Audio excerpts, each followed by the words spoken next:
ସମସ୍ତଙ୍କୁ ଜୟଗୁରୁ। ଶୁଣା ଯାଉଛି କି? କିଏ କନଫର୍ମ କଲେ? ଆଜ୍ଞା ଶୁଣା ଯାଉଛି। ସମସ୍ତଙ୍କୁ ଜୟଗୁରୁ। ଆଜି ଆମର ରବିବାର ରେଗୁଲାର ଆମ ଗ୍ରୁପରେ ପୋଷଣ ପାଉଥିବା ସତ୍ସଙ୍ଗୀ ମାନଙ୍କୁ ନେଇକିରି ଆଜି ପୂଜ୍ୟପାତ ବଡ଼ଦା, ଶ୍ରୀ ଠାକୁର, ଶ୍ରୀ ବଡମା, ଶ୍ରୀ ଆଚାର୍ଯ୍ୟ ଦେବଙ୍କର ଲୀଳା କାହାଣୀ ଉପରେ ଜଣେଇ ଦିଆଯାଏ। ଆ ଫଳରେ ଆମକୁ ଗୋଟେ ନିଷ୍ଠା ବଢେଇବାର, ଦୃଢ ରହିବାର, ଫାଇଟିଂ କରିବାର, ମାନେ ଆମେ ଯୁଝିବାର। ଲାଇଫଟା ତ ସବୁ ଆମ ଭଳି ନୁହେଁ। ପରିବେଶ ସହିତ ଖାପ ଖାଇକି ଚାଲିଲା ବେଳକୁ ବହୁତ କିଛି ଝଡଝଞ୍ଝା ଆସେ। ଆମେ ବି ଭୁଲ ପ୍ରବୃତ୍ତିରେ ଚାଲୁ। ତ ଏଇ ଭିତରେ ଦେଇକି ଆମେ ବହୁତ ଲାଇଫଟାକୁ ଏପଟ ସେପଟ କରୁ।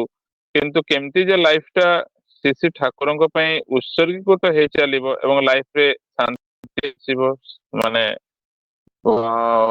ଭଲ ପାଇବା ମାନେ ନେଇକିରି ଜୀବନ ଯାପନ ହେଇପାରିବ, ଯାହା ଫଳରେ ଆମେ ଠାକୁରଙ୍କୁ ନେଇକି ଉପଭୋଗ କରିପାରୁ ଲାଇଫଟା। ତ ଏଇଟା ର ଏକ୍ସାମ୍ପଲ ଗୋଟେ ଦରକାର, ପରଫେକ୍ଟ ଏକ୍ସାମ୍ପଲ ଦରକାର, ଯୋଉଠି କି ଆମେ ମାପି ପାରୁ ଯେ ଆମେ କିପରି ଆମର ଭୁଲ କୋଉଠି। ତ ଆମେ ତ କୌଣସି ଗୋଟେ ମଣିଷର ମାନେ କଣ ଜୀବନ ଶୈଳୀଟାକୁ ନେଇକି ଆମେ ମାପିବା, ଏଟା ଭୁଲ ହବ। କିନ୍ତୁ ଆମକୁ ଶ୍ରୀ ଠାକୁର ଯାହା ଏକ୍ସାମ୍ପଲ ଦେଇକି ଯାଇଛନ୍ତି, ଆଚାର୍ଯ୍ୟ ଦେବ, ମା ହେବା କିପରି, ବଡ ମା, ଏବଂ ତାଙ୍କ ଲାଇଫଟାକୁ ଆମେ ମିଶେଇକିରି ଆମେ ଦେଖିବା ଯେ ଆମର କୋଉ କୋଉ ଜାଗାରେ ମିଷ୍ଟେକ୍ସ ରହୁଛି, ଭୁଲ ରହୁଛି, କିପରି ଆମେ କରୁ, ସେ କିପରି କରନ୍ତି। ଏସବୁ ଜିନିଷ ଗୁଡିକ ଆମ ଉପରେ ବହୁତ ପ୍ରଭାବ ପକାଇ ଜାଣିଲେ। ତା ଫଳରେ ଟିକେ ବଳ ମିଳେ। ଆମର ଗୁରୁ ଭାଇ ମାନେ ବହୁତ ସମୟରେ ହତାଶ ହେଇଯାଆନ୍ତି। ତ ସେଥିଲାଗି ନାମ ଧ୍ୟାନରେ ନିଜ ଭୁଲ ଦେଖିବା, ଜାଣିବା ଏବଂ ତାକୁ ଠିକ କରିବା। ତା ସହିତ ନାମ ଧ୍ୟାନ ଚିନ୍ତାଟାକୁ କିପରି ଠିକ କରିବା, ଆଚାର୍ଯ୍ୟଙ୍କ ସଙ୍ଗ କରିବା ଏବଂ ଆଚାର୍ଯ୍ୟ ତାଙ୍କ ଲାଇଫରେ କେମିତି ଶ୍ରୀ ଠାକୁରଙ୍କୁ ବଡ କରିଚାଲୁଛନ୍ତି ତାକୁ ଜାଣିବା, ଆଶ୍ରମ ଯିବା। ବହି ପଢିଲେ ଆମେ ଜାଣିବା ଯେ ରେଗୁଲାର ଆକ୍ଚୁଆଲି କୋଉଟା ପାଟର୍ନରେ ଆମ ଲାଇଫଟା ଯିବା କଥା, କାହାକୁ ସହିତ ମିଶିଲା ବେଳେ କିପରି ମିଶିବାର ଅଛି, ବ୍ୟବହାରିକ ଜ୍ଞାନ ଉପରେ ସଦ୍ବିଧାୟନ ଅଛି, କର୍ମଫଳ ଉପରେ କୃତି ବିଧାୟନ ଅଛି। ତ ଏଇ ଟାଇପର ସ୍ପେଶିଆଲ ଏରିଆ ଗୁଡା ଲାଇଫରେ ଯୋଉଠି ଭଲରେ କରିପାରିବା। ବହୁତ ଜାଗାରେ ମୁଁ ଦେଖିଛି ଗୁରୁ ଭାଇ ମାନେ ଚାକିରି କରନ୍ତି କିନ୍ତୁ ଭାରି ଷ୍ଟ୍ରିକ୍ଟ ହୁଅନ୍ତି।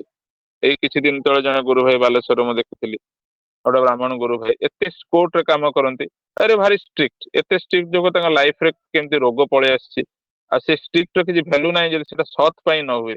ସେ ସତ୍ ଆଚରଣର ଭ୍ୟାଲୁ ପାଇଁ ଯଦି ଭ୍ୟାଲୁ ନାହିଁ, ଯଦି ଆମେ କୌଣସି ଲୋକକୁ ବଞ୍ଚେଇ ନ ପାରୁ। ଏଇଟା ହଉଛି ଠାକୁରଙ୍କ ଫିଲୋସଫି। ଠାକୁରଙ୍କ ଫିଲୋସଫି ହେଲା ଗୋଟେ ଦଣ୍ଡ ଦେଇକି, ଜେଲ ଦେଇକି ଗୋଟେ ଲୋକକୁ ଭଲ କରାଯାଇ ପାରେ ନା, ଆପଣ ମାନେ ଜାଣନ୍ତି। ସେଥିପାଇଁ ଆମ ଭଲ ପାଇବା ଭିତରେ ଦେଇକି ସବୁ ଜିନିଷ ସଲ୍ଭ ହୁଏ। ସେ ଭଲ ପାଇବାଟାର କଣ, ରଙ୍ଗଟା କଣ, କିପରି ସେଇ ଜିନିଷଟା, ତାର ପରିମାପଟା ବିଭିନ୍ନ ପରିସ୍ଥିତିରେ ବିଭିନ୍ନ ଜିନିଷ ହୁଏ। ଭଲ ପାଇବା ମାନେ ନୁହେଁ ଯେ ଦୁର୍ବଳତା। ଆମେ ଦୁର୍ବଳ ହେଇକି ଭଲ ପାଇ ବସୁ, ସେଥିପାଇଁ ଜଞ୍ଜାଳ ଭୋଗୁ। ତ ଆମେ ଦେଖିବା ଯେ ଠାକୁରଙ୍କର ଲାଇଫରେ ସେ କିପରି ଜିନିଷ ଦେଖେଇ ଯାଇଛନ୍ତି, ଯୋଉଗୁଡା କି ଆମେ ଜାଣିନୁ। ଆମେ ହୁଏତ ଜାଣିଲେ ହୁଏତ ଆମକୁ ଗୋଟେ ବଳ ମିଳିବ। ଏଇ ପରିପ୍ରେକ୍ଷୀରେ ଆମେ ଏଇ ଜିନିଷଟାକୁ କରୁଛୁ। ରବିବାର ଦିନ ହୁଏତ ଆପଣ ମାନେ ବହୁତ ବିଜି ଦୁନିଆରେ ଚାଲୁଥିବେ, କିନ୍ତୁ ଆପଣ ମାନଙ୍କ ପାଇଁ ଶନିବାର ଗୋଟେ ଦିନ, ରବିବାର ଗୋଟେ ଦିନ ନବା, ଏଇଟା ଗୋଟେ ମାନେ କଷ୍ଟ ମତେ ଲାଗୁଛି। କିନ୍ତୁ ବୋଧ ହଉଛି ଯେ ନାଇଁ, ଆମେ ସତ୍ସଙ୍ଗ ଯାଉଛୁ, ଉତ୍ସବ ଯାଉଛୁ, କୋଉଠି ନା କୋଉଠି ଗୋଟେ ଜିନିଷ କମି ରହିଯାଉଛି। ମୋ ନିଜ ଭିତରେ ଥିଲା ବୋଲି ମୁଁ ସେଇ ଭିତରେ ଅଭାବ କାଢିକିରି ଆପଣଙ୍କୁ ଜଣାଉଛି ଯେ ଆପଣଙ୍କର ବି କାଳେ ଅଭାବ ଥିବ।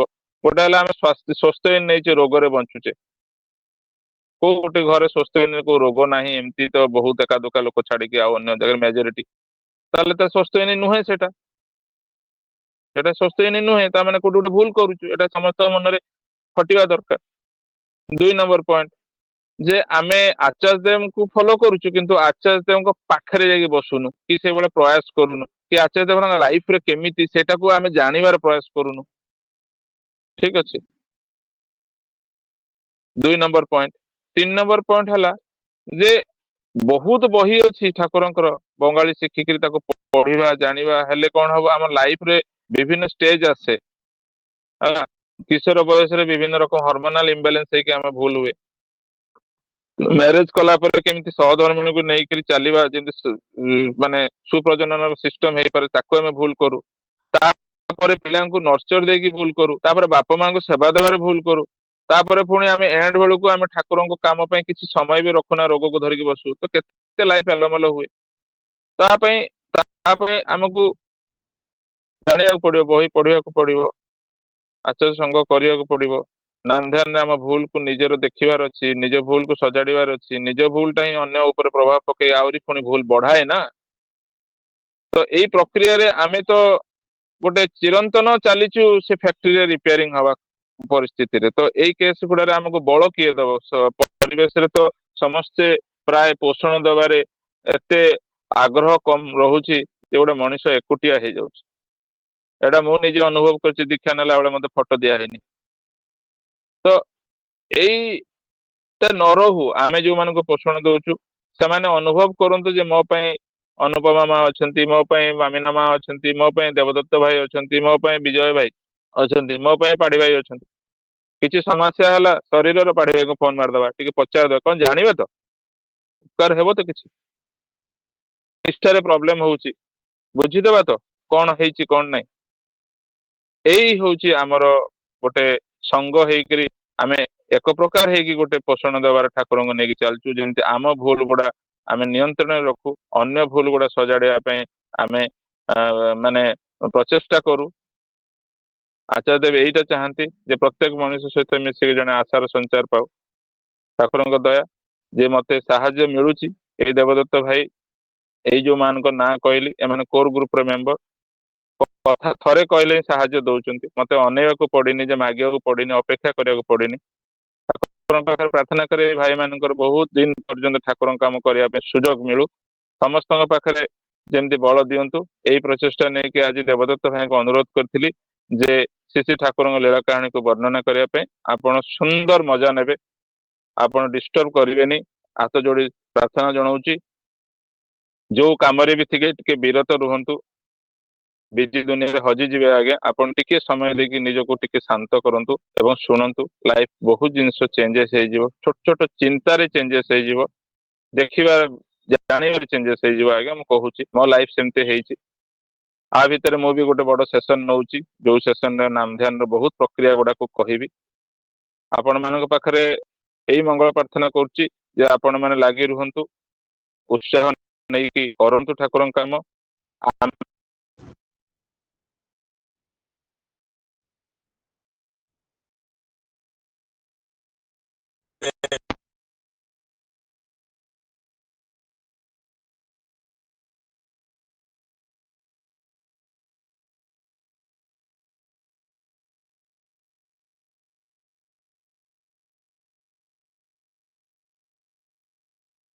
ଦତ୍ତ ଭାଇ ଜୟଗୁରୁ। ଜୟଗୁରୁ। ଆଜ୍ଞା ଆଗନ୍ତୁ ଆଜ୍ଞା, ଜୟଗୁରୁ। तार्ज्यं मां विजानीयात् नावमन्यते चेतसा नमस्तेर्बुद्धि श्रूयते सर्वदेव मय गुरु। ସମସ୍ତଙ୍କୁ ଜୟଗୁରୁ। ପାଢୀ ଭାଇ ଗୋଟେ ଗୁରୁ ଦାୟିତ୍ୱ ଦେଇଛନ୍ତି। ଦାୟିତ୍ୱଟା ହେଲା ଶ୍ରୀ ଶ୍ରୀ ଠାକୁରଙ୍କର ଲୀଳା କାହାଣୀ କହିବା ପାଇଁ। କୋଉଠୁ ଆରମ୍ଭ କରିବି ଆଉ କୋଉଠି ଶେଷ କରିବି କିଛି ବୁଝିପାରୁନି। ଯିଏ ହଉଛନ୍ତି ପରମ ଦୟାଲ, ଯାହାଙ୍କର ପ୍ରତି କଥା, ପ୍ରତି ଚାହାଣୀ, ପ୍ରତି ହସ, ପ୍ରତି ଇଙ୍ଗିତ ଗୋଟାଏ ନୂଆ ଜୀବନ ସଞ୍ଚାର କରେ, ମଣିଷ ମନରେ ଆଣିଦିଏ ଏକ ଅଦ୍ଭୁତ ଆପଣଙ୍କର ପରିବର୍ତ୍ତନ। ତାଙ୍କର ପ୍ରତି କଥା ହିଁ ଅମୃତ, ତାଙ୍କର ପ୍ରତି ଚାଲି ହିଁ ଅମୃତ, ତାଙ୍କର ପ୍ରତି ଅଭିବ୍ୟକ୍ତି ହିଁ ଅମୃତ। ତେଣୁ ସେ ଅମୃତ କାହାଣୀ ଆପଣ ମାନଙ୍କ ଆଗରେ ରଖିବାକୁ ଚେଷ୍ଟା କରିବି। ଗୋଟିଏ ଛୋଟିଆ କଥା, ବର୍ତ୍ତମାନ ପାଢୀରାଜ ଆପଣଙ୍କର ଯୋଉ କଥା କହୁଥିଲେ ଯେ ଆମ ଉପରେ ଯୋଉ ଚାପ ପଡୁଛି, ଯୋଉ କଥା କହୁଥିଲେ ଯେ ଶନିବାର ରବିବାର ହେଲା, ତାପରେ ଆଉ କିଛି ହେଲା ଆମକୁ ଲେଖିକି ପଠେଇବାକୁ ପଡିବ, ନାମଦାନ କରିବାକୁ ପଡିବ। ଆଜ୍ଞା ବହୁତ ଛୋଟ କଥା। ଠାକୁର କିପରି ଚାପ ଦିଅନ୍ତି ସେଇ କଥାରୁ ମୁଁ ଆରମ୍ଭ କରୁଛି ରାଜନୀତି। ଯେ ଠାକୁର କିପରି ଚାପ ଦେଇକି ମଣିଷକୁ ତାର ଯାହାକୁ ଇପ୍ସିତ ପଥ ଯାହା ସେ କର୍ମ କରିବା କଥା, ଇଷ୍ଟ କର୍ମ କରିବା କଥା, କିପରି ଭାବରେ ସେ କର୍ମରେ ପ୍ରବୃତ୍ତ କରନ୍ତି, ଆପଣ ସେଟା କେମିତି ଦେଖନ୍ତୁ ଜାଣିପାରିବେ ଯେ ଚାପ ଏକୁ କୁହାଯାଏ ନାହିଁ। ଇଷ୍ଟ କର୍ମ କରିବା ପାଇଁ ଯୋଉ ପ୍ରକାରର ପରିବେଶ ସୃଷ୍ଟି କରାଯାଏ, ଠାକୁର ସେଇଭଳି ପରିବେଶ ସୃଷ୍ଟି କରନ୍ତି। ମଣିଷ ଆହୁରି ଆହୁରି ହେଇ ଉଠୁ, ଆହୁରି ଗଭୀର ଭାବରେ ତାଙ୍କୁ ଭଲ ପାଉ, ତାଙ୍କର କର୍ମରେ ଆହୁରି ବ୍ୟାପୃତ ରହୁ। ଗୋଟିଏ କଥା, ଏଟା ହଉଛି 1958 ମସିହାର କଥା। ଶ୍ରୀ ଠାକୁର ଦେଓଘରରେ ରହିଥାନ୍ତି। ଦେଓଘର ଆଶ୍ରମ ମୁଁ ଜାଣିଥାନ୍ତି ଅତି ମାନେ ଯାହାକୁ କହନ୍ତି ପରମ ପବନ କ୍ଷେତ୍ର, ସେ ଠାକୁର ବସିଛନ୍ତି। ସେତିକି ବେଳେ ସକାଳ ସମୟ, ସେ ସମୟରେ କଣ ହେଇଛି ନା ଶରଦ ଚନ୍ଦ୍ର ହାଲଦାର ଠାକୁରଙ୍କର ସେ ହେଉଛନ୍ତି ଜଣେ ପ୍ରତିଋତ୍ତିକ। ତାପରେ ସେ ହେଇଛନ୍ତି ଆପଣଙ୍କର ସତ୍ସଙ୍ଗର ସଭାପତି ହେଇଛନ୍ତି, ସତ୍ସଙ୍ଗର 2 ଥର ସର୍ବଭାରତୀୟ ସମ୍ପାଦକ ହେଇଛନ୍ତି ଏବଂ ଜଣେ ଠାକୁରଙ୍କ ଜଣେ ଏକଦମ ଯାହାକୁ କହନ୍ତି ନିୟତ କର୍ମୀ। ବାଟରେ ସେ କଣ କରୁଛନ୍ତି, ଯାଉଛନ୍ତି ସକାଳୁ ସକାଳୁ, ଠାକୁର ଡାକୁଛନ୍ତି ଶରଦା, ଶୁଣିଲେ ଆଡେ। ଆଉ ପାଖରେ ଅଛନ୍ତି ନନୀଗୋପାଳ ଚକ୍ରବର୍ତ୍ତୀ, ଠାକୁରଙ୍କର ଅଙ୍ଗଲଗା ସେବକ। ସେତେବେଳେ ସେ ହଉଛନ୍ତି ICS ପରୀକ୍ଷାରେ ପ୍ରାପ୍ତ ଏବଂ ସାରା ବାଂଲାଦେଶରେ ଯାହା କହନ୍ତି ଆପଣଙ୍କର ବାଂଲାଦେଶ ନଥିଲା, ବଙ୍ଗ ପ୍ରଦେଶ ଥିଲା ଯାହାକୁ କୁହାଯାଏ, ସେଥିରେ ସେ ଥିଲେ ଆପଣଙ୍କ ସବୁ ସ୍କୁଲର ଇନ୍ସପେକ୍ଟର ଜେନେରାଲ ଯାହାକୁ କହନ୍ତି। କିନ୍ତୁ ସେତେବେଳେ ଯୋଉ ଆପଣଙ୍କର ଦଙ୍ଗା ହେଲା, ଦଙ୍ଗାରେ ସର୍ବୋଚ୍ଚ ତାଙ୍କର ମାନେ ଚାଲିଗଲା। ଠାକୁରଙ୍କ ପାଖରେ ଆସିଛନ୍ତି, ଠାକୁରଙ୍କ ପାଖରେ ରହିଛନ୍ତି। ସେ ହଉଛନ୍ତି ଜଣେ ବିଖ୍ୟାତ ଯାହାକୁ କହନ୍ତି ଗାୟକ ବାଦକ ଏବଂ ଜଣେ ବିଖ୍ୟାତ ରୋଷେଇଆ, ଠାକୁରଙ୍କ ନିଜସ୍ୱ ରୋଷେଇଆ ସେ ଯାହାକୁ କୁହନ୍ତି। ଏମିତି 2 ଜଣ ଡାକିଲେ, ଠାକୁର ଡାକି କହୁଛନ୍ତି, ଆରେ ଯୋଉ ନନୀ ଗୋଟେ କାମ କରିବୁ, ମତେ ଟିକେ 25 ଟଙ୍କା ଦରକାର। ଶରଦା ଆଉ ନନିଦା 2 ଜଣ କଣ କରୁଛନ୍ତି, ପରସ୍ପରକୁ ମୁହଁକୁ ଅନଉଛନ୍ତି, ଜମା 25 ଟଙ୍କା? ତାହେଲେ ଇଏ କଥା କଣ, ଠାକୁର ଆମକୁ କଣ କହୁଛନ୍ତି 25 ଟଙ୍କା ପାଇଁ ଜମା ହେଇଯିବ? 2 ଜଣ ଯାକ କଣ କରିଛନ୍ତି, ମୁଣ୍ଡ ମାରି ପ୍ରଣାମ କରୁଛନ୍ତି। ପ୍ରଣାମ କରି ଉଠିଲା ବେଳକୁ ଠାକୁର କହୁଛନ୍ତି, ଆରେ ଲକ୍ଷ୍ମୀ, ସେ ଯୋଉ 25 ଟଙ୍କା କଥା କହିଲି ନା, ସେଟା ମୋହର, ମାନେ 25ଟା ସୁନା ମୋହର ମୋର ଦରକାର। 2 ଜଣ ଯାକ ଯେମିତି ଆକାଶରୁ ଖସି ପଡୁଛନ୍ତି ସେମିତି କହୁଛନ୍ତି, 25 ସୁନା ମୋହର? ତାହେଲେ କେତେବେଳେ ଦରକାର ଠାକୁର? ଠାକୁର କହୁଛନ୍ତି, ଗୋଟେ କାମ କର, ଆଜି ରାତି 10ଟା ଭିତରେ ଦେଲେ ଚଳିବ, ତାଠୁ ଡେରି କରିବ ନାହିଁ। ଆପଣ ଦେଖନ୍ତୁ କୋଉ ଭଳିଆ କଥା, ସକାଳ 8ଟା ହେଇଛି, ଠାକୁର କହୁଛନ୍ତି 25ଟା ସୁନା ମୋହର ଦରକାର, ସିଏ ପୁଣି ସେଇ ଦିନ ରାତି 10ଟା ଭିତରେ। ଭାବନ୍ତୁ କୋଉ ଭଳିଆ କଥା। ଠାକୁର ଠିକ ଅଛି, ସେ 25ଟା ମୋହର ଭିତରୁ ଗୋଟେ ମୋହର ମୁଁ ଯୋଗାଡ଼ କରିଦେଇ ପାରେ, ସେ ଲୋକ ତମକୁ ଆଣିକି ଆପେ ଆପେ ଦେଇଯିବ, ଆଉ 24ଟା ମୋହର ତମେ ଯେମିତି ହେଲେ ଆଣିଦିଅ। ଇଏ ତା ମୁଖକୁ ସେ ତା ମୁଖ ଅନଉଛନ୍ତି, କଣ କରିବେ? ସେତେବେଳେ ଗୋଟିଏ ମୋହର ମାନେ ଗୋଟେ ଭରି ଯାକୁ କୁହନ୍ତି, ପାଖାପାଖି ଗୋଟାଏ ଭରିର ଦାମ ପାଖାପାଖି 135 ଟଙ୍କା ଥିଲା ସେ ସମୟରେ। ସିଏ ବି କଥା କଣ ନା, ସେ ସମୟଟା ହଉଛି ଆପଣଙ୍କର ବିଜୟ ଉତ୍ସବ ସରିଯାଇଛି, ତା ପର ଅବସ୍ଥା। ମାନେ କଥା ହେଇଛି, ମାନେ ବାହାର ଲୋକ ଯୋଉମାନେ ଆସିଥିଲେ ସେମାନେ ସବୁ ଧୀରେ ଧୀରେ ଗଲେଣି, ଘରକୁ ଗଲେଣି, ଲୋକ ସଂଖ୍ୟା କମ। ଠାକୁର ବି କହିଛନ୍ତି ଯେ ଯୋଉ ଦେଖନ୍ତୁ ଆଶ୍ରମ ଯୋଉ ଲୋକ ଅଛନ୍ତି ସବୁ, ତାଙ୍କର ଟିକେ ଆପଣଙ୍କର ଆର୍ଥିକ ଅବସ୍ଥା ଭଲ ନଥାଏ, କାରଣ ସେମାନେ ସବୁ କିଛି ଛାଡି ସର୍ବସ୍ୱ ତ୍ୟାଗ କରି ଠାକୁରଙ୍କ ପାଖରେ ଥାଆନ୍ତି। ସେମାନେ ବି ପଇସା କୋଉଠି ପାଇବେ, କଣ କୋଉଠି ପାଇବେ? ଏଇ 2 ଜଣଙ୍କର କଣ ହେଲା, ମୁଣ୍ଡ ଆଉ କାମ କରୁନି। ଠାକୁର ତାଙ୍କୁ କହୁଛନ୍ତି, ଦୃପ୍ତ କଣ୍ଠରେ କହୁଛନ୍ତି, ଆରେ ଯାଅ ଶୀଘ୍ର ଯାଅ। ଯେମିତି ଦୈବଜ୍ଞ ବ୍ରାହ୍ମଣ ମାନେ ସବୁ କଣ କରନ୍ତି, କାନ୍ଧରେ ଚଦର ପକାଇ କାଖରେ ଛତା ଜାକି ଯାଆନ୍ତି, ତୁମେ ସେମିତି ଯାଅ, ହେଇଯିବ ଯାଅ। 2 ଜଣ ଯାକ ଆଉ ତାଙ୍କ କଣ ଅଛି, ବାଟ କିଛି ନାହିଁ, ଚାଲିଲେ। ଯାଇକି କଣ କରିଛନ୍ତି, ବୁଲିଛନ୍ତି, ଯେ ବୁଲି 12ଟା ଭିତରେ ପାଇଛନ୍ତି ମାତ୍ର 4ଟି ମୋହରର ପଇସା। ଆହୁରି କଣ କରିବେ, ବାଟ କିଛି ନାହିଁ। 12ଟା ବାଜିଲା, ଶରଦା କହୁଛନ୍ତି ନନିଦା ସକାଳୁ ତ ସେମିତି ବୁଲୁଛେ, ଚାଲନ୍ତୁ କିଛି ସ୍ନାନ ଆହାର କରିଦବା, ଗାଧେଇକି କିଛି ଖାଇଦବା, ଖାଇଦେଇକିରି ପୁଣି ତାପରେ ଆସିବା। ନା ହଉ ଚାଲନ୍ତୁ। ଦି ଜଣ ଯାକ ଗଲେ ଜ୍ୟୋତି ଆଶ୍ରମର କଥା। ଜ୍ୟୋତି ଆଶ୍ରମରେ ଯାଇକିରି କଣ କରୁଛନ୍ତି, ଗାଧେଇବେ ବୋଲି ବସିଛନ୍ତି। ଏତିକି ବେଳେ କଣ ହେଲା, ବାହାର ଶୁଣାଗଲା ପାଟି, କିଏ ନା ସେ କଣ ହେଲା, ଆସି ପହଞ୍ଚିଲେ ଆପଣଙ୍କର ଜଣେ ମହାନ ଋତିକ ଠାକୁରଙ୍କର ଜଣେ, ତାଙ୍କ ନାଁ ହଉଛି ଭୋଳାନାଥ ସରକାର। ସେ କହୁଛନ୍ତି ଆରେ ନମିତା, ମୁଁ ଶୁଣିଲି ଠାକୁର ଆପଣଙ୍କୁ କାଳେ ସୁନା ମୋହର ଚାହିଁଛନ୍ତି। ଗୋଟେ କାମ କରନ୍ତୁ, ମୁଁ ଗୋଟେ ମୋହର ଦେଇଦଉଛି, ତା ପଇସାଟା ମୋ ଦେବା ପାଇଁ ଚାହୁଁଛି, ନିଅନ୍ତୁ। 135 ଟଙ୍କା କାଢି ସେ ଦେଇଦେଲେ। ଏମାନେ ଦି ଜଣ ଜାଣିଲେ ଯେ ଏଇ ଗୋଟିଏ ଲୋକ ଠାକୁର ଯାହା କଥା କହୁଥିଲେ, ବୋଧେ ସେଇ ଆସି ପହଞ୍ଚିଲେ। ମାତ୍ର ହେଲା 5ଟି ମୋହରର କଥା। ଆହୁରି 20ଟା ମୋହର। ଦିନ 12ଟା ବାଜିଗଲାଣି। କଣ କରିବେ ସେ? ବାଟ କିଛି ନାହିଁ। ସେତେବେଳେ କଣ ହେଲା, ଏତିକି ବେଳେ ଦେଖାଗଲା ଯେ ନନିଦା କହୁଛନ୍ତି ଶରଦା, ଆପଣ ଗୋଟେ କାମ କରନ୍ତୁ, ଠାକୁରଙ୍କର ଭାଇଙ୍କ ଝିଅ, ସାନ ଭାଇ ହଉଛନ୍ତି ଆପଣଙ୍କର ପରମ ପୂଜ୍ୟପାଦ, ସେ ଆପଣଙ୍କ ହଉଛନ୍ତି ଖେପୁଦା। ତାଙ୍କ ଝିଅ ସନ୍ଦୀପା ମା, ତାଙ୍କର ବିଏ ପରୀକ୍ଷା କାଲି ଗୋଟେ ଆପଣଙ୍କ ପେପର ଅଛି, ଇଂଲିଶ ପେପର ଅଛି, ମୁଁ ତାକୁ ଟିକେ ଘଣ୍ଟାଏ ପଢେଇ ଦିଏ। ଠାକୁର କହିଛନ୍ତି ପଢେଇବା ପାଇଁ କହିଛନ୍ତି। ଆପଣ ଗୋଟେ କାମ କରନ୍ତୁ, ଖାଇକି ଟିକେ ରେଷ୍ଟ ନିଅନ୍ତୁ, ଆଉ ମତେ ଡାକିବେ, ସଙ୍ଗେ ସଙ୍ଗେ ଯିବା। ନା ହଉ ଠିକ ଅଛି, ଡେରି କରିବେନି। ନା ଠିକ ଅଛି। ଦି ଜଣ ଯାକ ଗଲେ। ଇଏ କଣ କଲେ, ଯାଇକି ଖାଇକି ରେଷ୍ଟ ନେଲେ। ସେ ଖାଇସାରି ତାଙ୍କୁ ଗଲେ ଆପଣଙ୍କର ପାଠ ପଢିବାକୁ ଗଲେ। ମନ କିନ୍ତୁ ସେ ମୋହର ଜାଗାରେ। ତ ଆସି ଦିନ 3ଟା ବାଜିଲା, ତ ତାଙ୍କର ପାଠ ବନ୍ଦ କରି ଭାବିଲା, ଆରେ ଏତେ ସମୟ ହେଲାଣି ଶରଦା କିଛି ଦେଖିଲା ବେଳକୁ କେହି କିଛି କହୁନାହାନ୍ତି, କଣ କରାଯିବ? ପାଠ ସେଠୁ ବନ୍ଦ କରି ଆସିଲେ, ଦେଖିଲା ବେଳକୁ ଶରଦା ନାହାନ୍ତି। ଖୋଜିଲେ ଖୋଜିଲେ ଖୋଜିଲେ, ଶରଦାଙ୍କ ପତା ନାହିଁ। ଆରେ ଶରଦାଙ୍କ ଭଳିଆ ଏତେ ଜଣେ ଦାୟିତ୍ୱବାନ ଲୋକ, ଜ୍ୟୋତିଋତ୍ତିକ ଜଣେ, ଆଉ ତାଙ୍କ ମୁଣ୍ଡରେ ଏତେ ବଡ ଦାୟିତ୍ୱ ଅଛି, ତଥାପି ସେ କୁଆଡେ ଗଲେ? ତାଙ୍କର ମନରେ ପୁରା ରାଗ ଆସିଗଲା। ଆରେ ଇଏ କି ଘଟଣା, ବେଦାୟିତ୍ୱ ଲୋକ ପୁରା।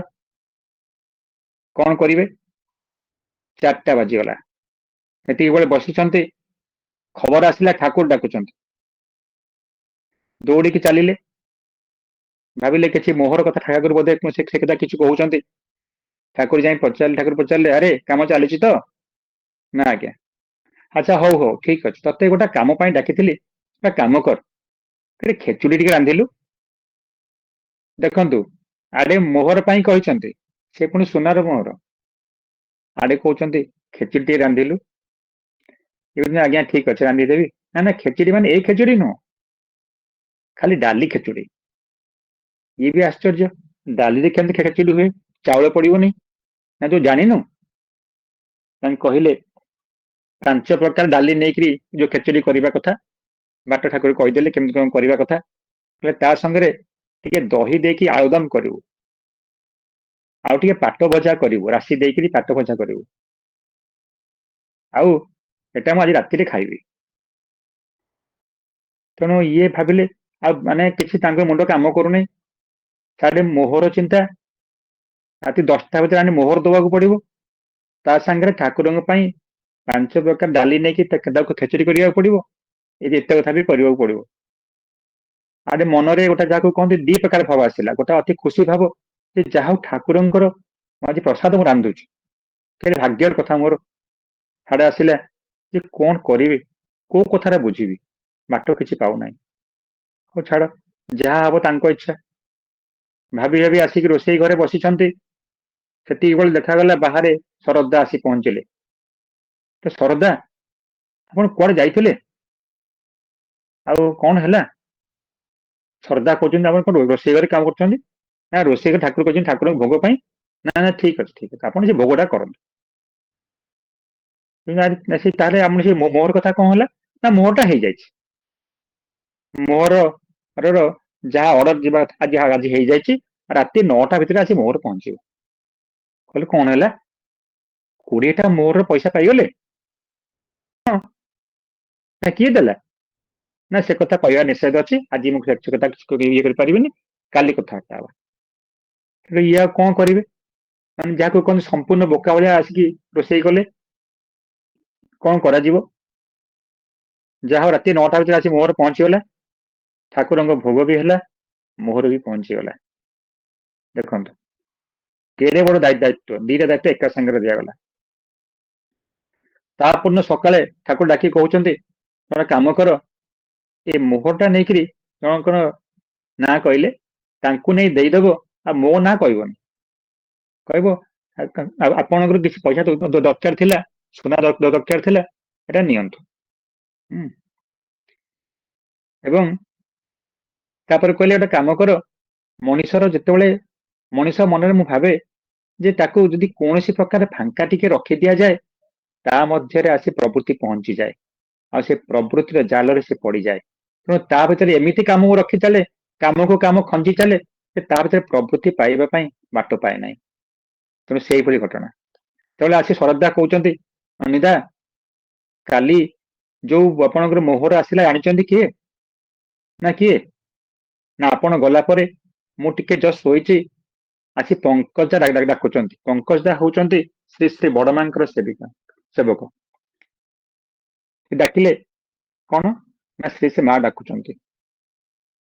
ଏ ଦୌଡ଼ିକି ଗଲେ, ଶ୍ରୀ ବଡ ମା କହୁଛନ୍ତି ଶରଦା, ଆଉ ମୁଁ ଶୁଣିଛି ଠାକୁର ଆପଣଙ୍କ ଠାରୁ 25ଟା ମୋହର ଚାହିଁଛନ୍ତି, ଆଉ କେତେଟା କଣ ହେଇଛି?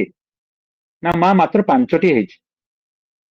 ନା ଯଦି 5ଟି ହେଇଛି ତାହେଲେ କଣ କରାଯିବ? ଆଉ କିଛି କଣ କେମିତି ବନ୍ଦୋବସ୍ତ କରିଛନ୍ତି? ନା ମା ଆମେ ତ କିଛି ବାଟ ପାଉନାହୁଁ, ଏବେ ଯିବୁ ଭାବିଛୁ। ସେ କହିଲେ ଆରେ ପଙ୍କଜ ଦେଖ ତ, ମୋର ଯୋଉ ପ୍ରଣାମୀ ଅଛି ସେ ତାକୁ ଆଣି ଦେଖିଲୁ। ପ୍ରଣାମୀ ଅଣାଗଲା, ଗଣା ହେଲା, ଏକ୍ଜାକ୍ଟ 20ଟା ମୋହରର ପଇସା। ମା କହିଲେ ଏତିକି ହବ ତ? ନା ହଁ ହଁ। ନା ଦେଇଦିଅ, ତମେ ନେଇଯାଅ, ଠାକୁରଙ୍କୁ କିଛି କହିବ ନାହିଁ। ଠାକୁରଙ୍କ କାମ ଯଦି ନହେଲା, ଠାକୁର ତାଙ୍କ ମନ ଦୁଃଖ ହବ, ଏବଂ ତାଙ୍କଠାରୁ ବେଶୀ ମନ ମୋର ଦୁଃଖ ହବ। ଆଜ୍ଞା ଦେଖନ୍ତୁ କୋଉ ଭଳି ଘଟଣା, ମାନେ ସ୍ଵୟଂ ଲକ୍ଷ୍ମୀ ନାରାୟଣଙ୍କର କାମ ହିଁ କରୁଛନ୍ତି। ନାରାୟଣଙ୍କର କାମ ଯେତେବେଳେ ପଡେ, ଲକ୍ଷ୍ମୀ ସେତେବେଳେ ବରଦା ହସ୍ତ ଧାରଣ କରି ତାଙ୍କ ପାଖରେ ପହଞ୍ଚନ୍ତି। ଏଇ ହଉଛନ୍ତି ଶ୍ରୀ ଶ୍ରୀ ଠାକୁର ଆଉ ଶ୍ରୀ ଶ୍ରୀ ବଡ ମା। ଶ୍ରୀ ଶ୍ରୀ ଠାକୁରଙ୍କର ଗୋଟିଏ କଥା ଥିଲା ଯେ ମଣିଷ ମନରେ ଚାପ ଦେଲେ ତାହା ସେ ଚାପ ବୋଲି ଧରେ ନା, ଯିଏ ଧରେ ନା ସେ ଇଷ୍ଟ କର୍ମକୁ ଯିଏ ମୁଣ୍ଡରେ ନେଇ ଚାଲେ, ପ୍ରତି ମୁହୂର୍ତ୍ତରେ ସେ ଅନୁଭବ କରେ ତାଙ୍କର ଦୟା, ତାଙ୍କର ସେ ଅନୁଭବର କଥା।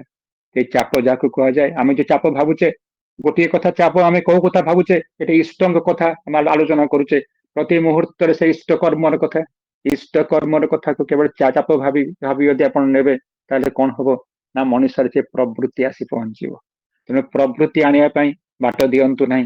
ପ୍ରବୃତ୍ତିର ଗୋଟିଏ ଛିଦ୍ର ମାତ୍ର ଥାଇ ପ୍ରବୃତ୍ତି ନଷ୍ଟ କରିଦିଏ। ଆପଣ ଜାଣିଛନ୍ତି ଦୁର୍ଯ୍ୟୋଧନର ସେଇ କାହାଣୀ, ଯେତେବେଳେ ଦୁର୍ଯ୍ୟୋଧନର ସମଗ୍ର ଯୋଉ ଯାହାକୁ କୁହାଯାଏ, ଯୋଉ ତାର ସବୁ କିଛି, ତାର ଯୋଉ ଆପଣଙ୍କର ଦେହଟା ସେ କଣ ଥିଲା ନା ଦେହଟା ସମ୍ପୂର୍ଣ୍ଣ ଭାବରେ ତାର ଆପଣଙ୍କ ଭାବରେ ଏମିତି ଭାବରେ ତା ବଜ୍ର ଭଳିଆ ହେଇଥିଲା, ତାର କୌଣସି ଅସ୍ତ୍ର ସେଠି କାମ କରୁନଥିଲା। ତାକୁ ତା ମା କହିଥିଲେ ମୋ ପାଖକୁ ଆସିବୁ, ଆସି କଣ କରିବୁ ନା ତୁ ସମ୍ପୂର୍ଣ୍ଣ ନିର୍ବସ୍ତ୍ର ହେଇ ମୋ ପାଖକୁ ଆସିବୁ, ତାହେଲେ ତୋ ଶରୀରକୁ ଏମିତି ଭାବରେ ବଜ୍ର କରିଦେବି, ତୋ ପାଖରେ କୌଣସି ଅସ୍ତ୍ର କାମ କରିବ ନାହିଁ। ସେ କଣ କଲା, ଲାଜରେ କିଛି ପତ୍ର ପିନ୍ଧିକି ଆସିଥିଲା, ଏବଂ ସେତିକି ଅଂଶ ଭାବରେ ତାର କଣ ହେଇଗଲା ନା ସେଇ ଅଂଶ ତାର ବଜ୍ର ହେଲା ନାହିଁ। ଭାବନ୍ତୁ ସେଇଠି କଣ ହେଲା ନା ଆପଣଙ୍କର ଭୀମର ଗଦା ପାହାରରେ ତାର ଜଙ୍ଘ ହାଡ ଭାଙ୍ଗିଗଲା, ସେଇ ଜାଗାରେ ତାର ମୃତ୍ୟୁ ହେଲା। ତେଣୁ ସେଇଭଳି ଭାବରେ ଛୋଟିଆ କିଛି ଭାବନ୍ତୁ, ଛୋଟିଆ ଜାଗା କରିବା ପାଇଁ, ଇଷ୍ଟ କର୍ମ କରିବା ପାଇଁ ଚାପ ବୋଲି ଭାବିଲେ, ତାହେଲେ କଣ ହବ, ସେଇ ଗୋଟିଏ ଛୋଟିଆ ରନ୍ଧ୍ର ଦେଇକରି ଆପଣ ପ୍ରବୃତ୍ତି ଆପଣଙ୍କୁ ଏମିତି ଭାବରେ ମାଡି ବସିବ, ଆପଣ ସମ୍ପୂର୍ଣ୍ଣ ଭାବରେ ତାର କବଳିତ ହୋଇଯିବେ। ସେଇଭଳି ଆଉ ଗୋଟିଏ କାହାଣୀ, ଇଏ ହେଲା ଗୋଟିଏ କାହାଣୀ। ଆଉ ଗୋଟିଏ କାହାଣୀ ସେଇଭଳି ସେ ଚାପ କଥା ନେଇକି ଆରମ୍ଭ କରୁଛି। ଆଉ ଗୋଟିଏ କାହାଣୀ, ସିଏ ହେଲେ ସୁଶୀଲ ଦାଙ୍କ କଥା।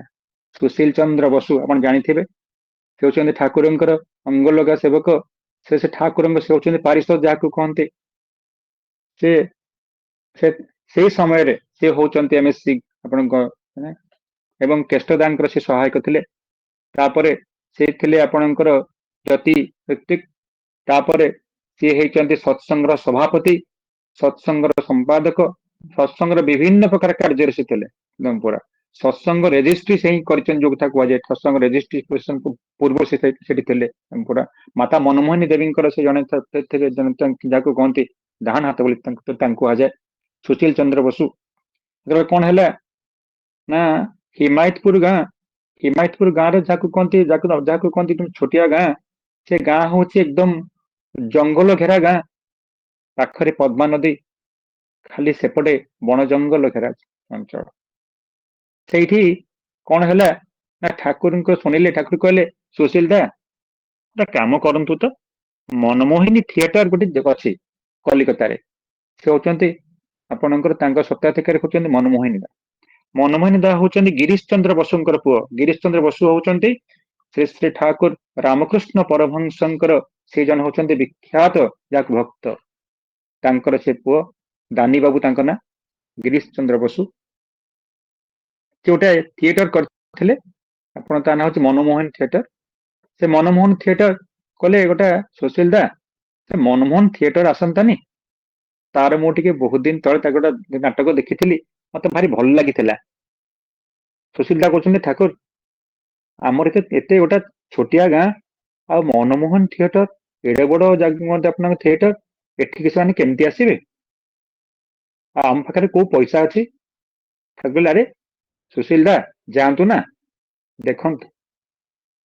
ଆଜ୍ଞା ଆପଣ ମାନେ ଭାବୁଥିବେ ଏଇ ସମୟରେ ବୋଧେ ଠାକୁରଙ୍କ ପାଖରେ ପଇସା ଥିଲା ଏବଂ ସୁଶୀଲ ଦାଙ୍କ ପାଖରେ ବୋଧେ ପଇସା ଥିଲା, ଯାଇକି ଗୋଟେ ଅପେରା ପାର୍ଟି ଆଣିବେ।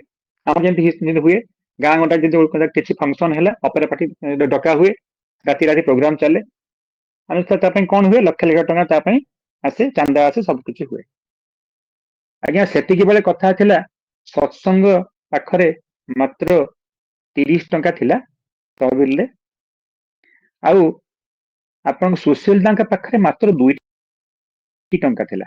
ଭାବନ୍ତୁ, ସେ ପୁଣି କଲିକତା ଯିବା ପାଇଁ ଟ୍ରେନ ଭଡା ମାତ୍ର ସେତିକି, ଖାଇବା ପାଇଁ ତା ପାଖରେ ପଇସା ନାହିଁ। ଏଇ ସମୟରେ କଥା ହେଲା ମନମୋହନ ଥିଏଟରକୁ ହିମାୟତପୁର ଗାଁକୁ ଆଣିବେ। ଭାବନ୍ତୁ, ମନମୋହନ ଥିଏଟର ସେତେବେଳେ ଥିଲା କଲିକତାର ନମ୍ବର 1 ଥିଏଟର ଯାହାକୁ କୁହାଯାଏ। ଆପଣ ଭାବନ୍ତୁ ଯୋଉ କଥା କୁହାଯାଏ ଚାପ ଦେଲେ କିପରି ଭାବରେ କଥା ହୁଏ, ଯୋଉ କଥା ଇଷ୍ଟ କର୍ମର ଚାପ ଯାହାକୁ କୁହାଯାଏ, ଏଟା ପ୍ରବୃତ୍ତିର ଚାପ ନୁହଁ, ଦିଟା କଥା, ପ୍ରବୃତ୍ତିର ଚାପ ଆଉ ଇଷ୍ଟ କର୍ମର ଚାପ। ଦେଖନ୍ତୁ କିଭଳି ଘଟଣା। ସୁଶୀଲ ଦା କଣ କଲେ, ଆଉ କିଛି ଭିକ୍ଷା କରି, ଅର୍ଥ ଭିକ୍ଷା କରି କଲିକତା ଗଲେ, ଯାଇକି ମନମୋହନ ଥିଏଟରର ମାଲିକ ଗିରିଶ ଚନ୍ଦ୍ର ବସୁ, ଦାନି ବାବୁ, ତାଙ୍କୁ ଯାଇ ଦେଖା କଲେ। ସେ କଥା ଠାକୁରଙ୍କ କଥା କହିଲେ, ସବୁ କଥା କଲେ। ଠାକୁର ସେ କହୁଛନ୍ତି ଆରେ ଆପଣ ଏତେ ଗୋଟା କଣ କହୁଛନ୍ତି, ଗୋଟେ କାମ କରନ୍ତୁ, ସେ କଥାର ଜମା ମୁଣ୍ଡ ପୁରାନ୍ତୁ ନାହିଁ। ଆପଣ ଗୋଟେ କାମ କରନ୍ତୁ, ମୁଁ କଲିକତାରେ ଗୋଟେ କାମ କରୁଛି, ଗୋଟେ ଆପଣଙ୍କର ବେନିଫିଟ ନାଇଟ୍ କରିଦଉଛି। ବେନିଫିଟ ନାଇଟ୍ କଲେ ଯାହା ଖର୍ଚ୍ଚ ବାର୍ଚ୍ଚ ଯାଇ ଯାହା ରହିବ ସତ୍ସଙ୍ଗକୁ ଦେଇଦେବି।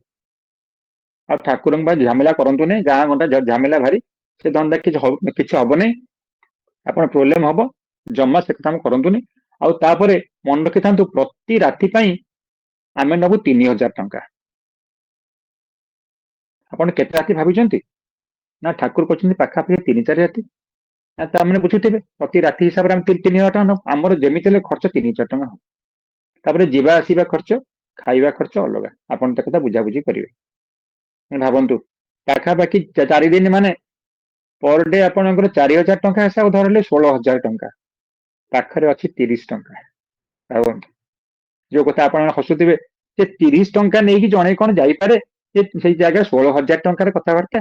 ଇଏ ସିନା ଖାଲି ସେତିକି ଥିଏଟର ବାଲା ନବ, ପୁଣି ତା ପାଇଁ ଯୋଉ ଭାବରେ କଥା ହେଲା, ଯୋଉ ଭାବରେ ତାର ଯୋଉ ମଞ୍ଚ ବନ୍ଧା ହବ, ଚାରିପଟେ ଯୋଉ ପ୍ରକାର ଜିନିଷ ହବ, ଲୋକ ବସିବା ପାଇଁ ଜାଗା ହବ, ତାପରେ ଚେୟାର ଟେବୁଲ ଯୋଉ ଆପଣ ସବୁ ଜାଗା ଇଏ ପଡିବ, ଚେୟାର ପଡିବ, ମାଇକ ସିଷ୍ଟମ ହବ, ତା ପାଇଁ ଦୁନିଆ କଥା। କଣ କରାଯିବ?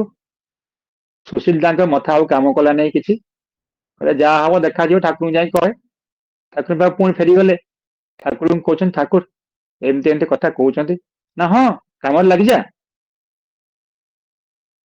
ସେ ଜାଣିଛନ୍ତି ଠାକୁର ହଉଛନ୍ତି ଅଟଳ ମହାମେରୁ, ତାଙ୍କ ମୁହଁରୁ ଯଦି ଗୋଟିଏ କଥା ବାହାରିଛି, ସେ କଥା ଯେ ପର୍ଯ୍ୟନ୍ତ ନ ହେଇଛି ସେ ପର୍ଯ୍ୟନ୍ତ ଠାକୁରଙ୍କ ପାଖରେ କୌଣସି ସ୍ୱସ୍ତି ନଥାଏ। ଆଉ ଠାକୁରଙ୍କ ସ୍ୱସ୍ତି ଯୋଉଠି ନାହିଁ, ତାଙ୍କର ସେବକ ମାନଙ୍କର ସ୍ୱସ୍ତି କୋଉଠୁ ଆସିବ?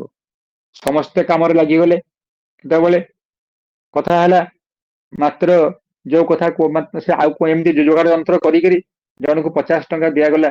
ଜଣେ ମୁସଲିମ ଲୋକ, ତାକୁ କୁହାଗଲା ତୋର କାମ କର 1000 ବାଉଁଶ ଆଣିଦବୁ, ପଇସା ପଛରେ ପାଇବୁ।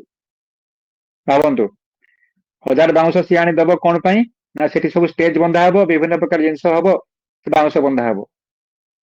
ତାପରେ କଣ ହବ, କହିଲେ ଠାକୁର ଆମେ ଏଠି ଗ୍ୟାସ ବତି ଜଳେଇବା, ଲାଇଟ ଜଳେଇବା। ନା କଣ କହୁଛନ୍ତି ସୁଶୀଲ ଦା, ଗ୍ୟାସ ବତି କଣ ହବ, ଏଠି ଇଲେକ୍ଟ୍ରିକ ଲାଇଟ ଜଳାନ୍ତୁ ନା। ସମସ୍ତେ ଆଶ୍ଚର୍ଯ୍ୟ, ଇଲେକ୍ଟ୍ରିକ ଲାଇନ କୋଉଠି ଆସିବ ଆମର ଏଠି? ତା ପାଇଁ ଦରକାର ଜେନେରେଟର ଦରକାର, ତାର ଦରକାର, ବଲ୍ ଦରକାର, ଏତେ ଜିନିଷ ଦରକାର, କୋଉଠୁ ଆଣିବା ଆମେ? ନା ସେ କଥା ଆପଣ ବୁଝିବେ। ଆପଣ ଦେଖନ୍ତୁ କୋଉ ଭଳିଆ ଇଷ୍ଟ କର୍ମର ଚାପ। 1000 ଟଙ୍କା ସେ ସମୟର କଥା।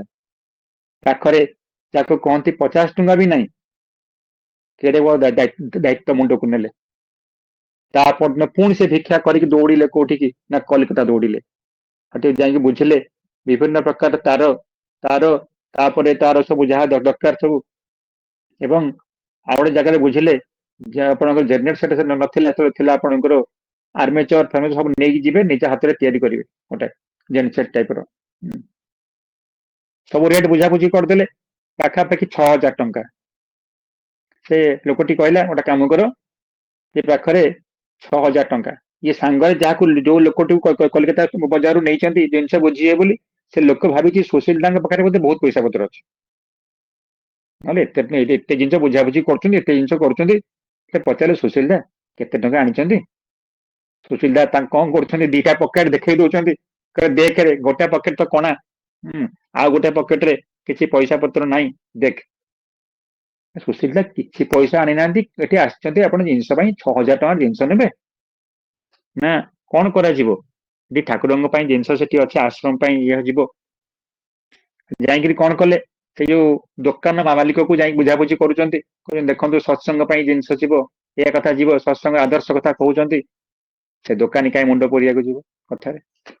ଏତିକି ବେଳେ ଦୋକାନୀ କହୁଛି ମୁଁ ଜାଣିନି କିଛି, ଆପଣ ଯଦି ଦିନ ଗୋଟାଏ ଭିତରେ ଆଣିକିରି ଏଠି ପଇସା ପହଞ୍ଚେଇବେ ତାହେଲେ ଜିନିଷ ନେବେ, ନହେଲେ ଯାଆନ୍ତୁ। କଣ କରାଯିବ, କଣ କରାଯିବ, ଗଭୀର ଭାବରେ ନାମ କରୁଛନ୍ତି, ପ୍ରତି ମୁହୂର୍ତ୍ତରେ ଭାବୁଛନ୍ତି ସେ ଠାକୁର ମୋ ପାଖରେ ଅଛନ୍ତି। ତେଣୁ ତାଙ୍କର ମନେ ପଡିଲା ଯେ ଗୋଟେ ମା 10,000 ଟଙ୍କା ଜଣକୁ ଦେଇଥିଲା ପଇସା, ତାର କଣ ପାଇଁ ନା କିଛି ବେପାର ଲଗେଇବା ପାଇଁ। ତା ପାଖରେ ଉଦ୍ବୃତ୍ତ କିଛି ଅର୍ଥ ଥିଲା, ତାକୁ ନେଇକି ସୁଧ ଦେବା ପାଇଁ ଜଣକ ଦେଇଥିଲା। ତା ପାଖରେ ପହଞ୍ଚିଲେ, କହିଲେ ମା ସେ ପଇସା ତ ଦରକାର ମୋର ଅଛି, ଠାକୁରଙ୍କ କାମ ଅଛି। କହିଲେ ହଁ ମୁଁ ଠାକୁରଙ୍କ କାମ ଦେବି ଯେ, ସେ ପଇସା ତ ଜଣକୁ ଦେଇଦେଇଛି, ମାରୋଡି ଲୋକକୁ ଦେଇଦେଇଛି ସୁଧରେ ଲଗେଇବା ପାଇଁ, ଆଉ ସେ ମାରୋଡି କଣ ଏତେ ଶୀଘ୍ର ଦବ? ହଉ ଠିକ ଅଛି ମା ଚାଲ ଯିବା।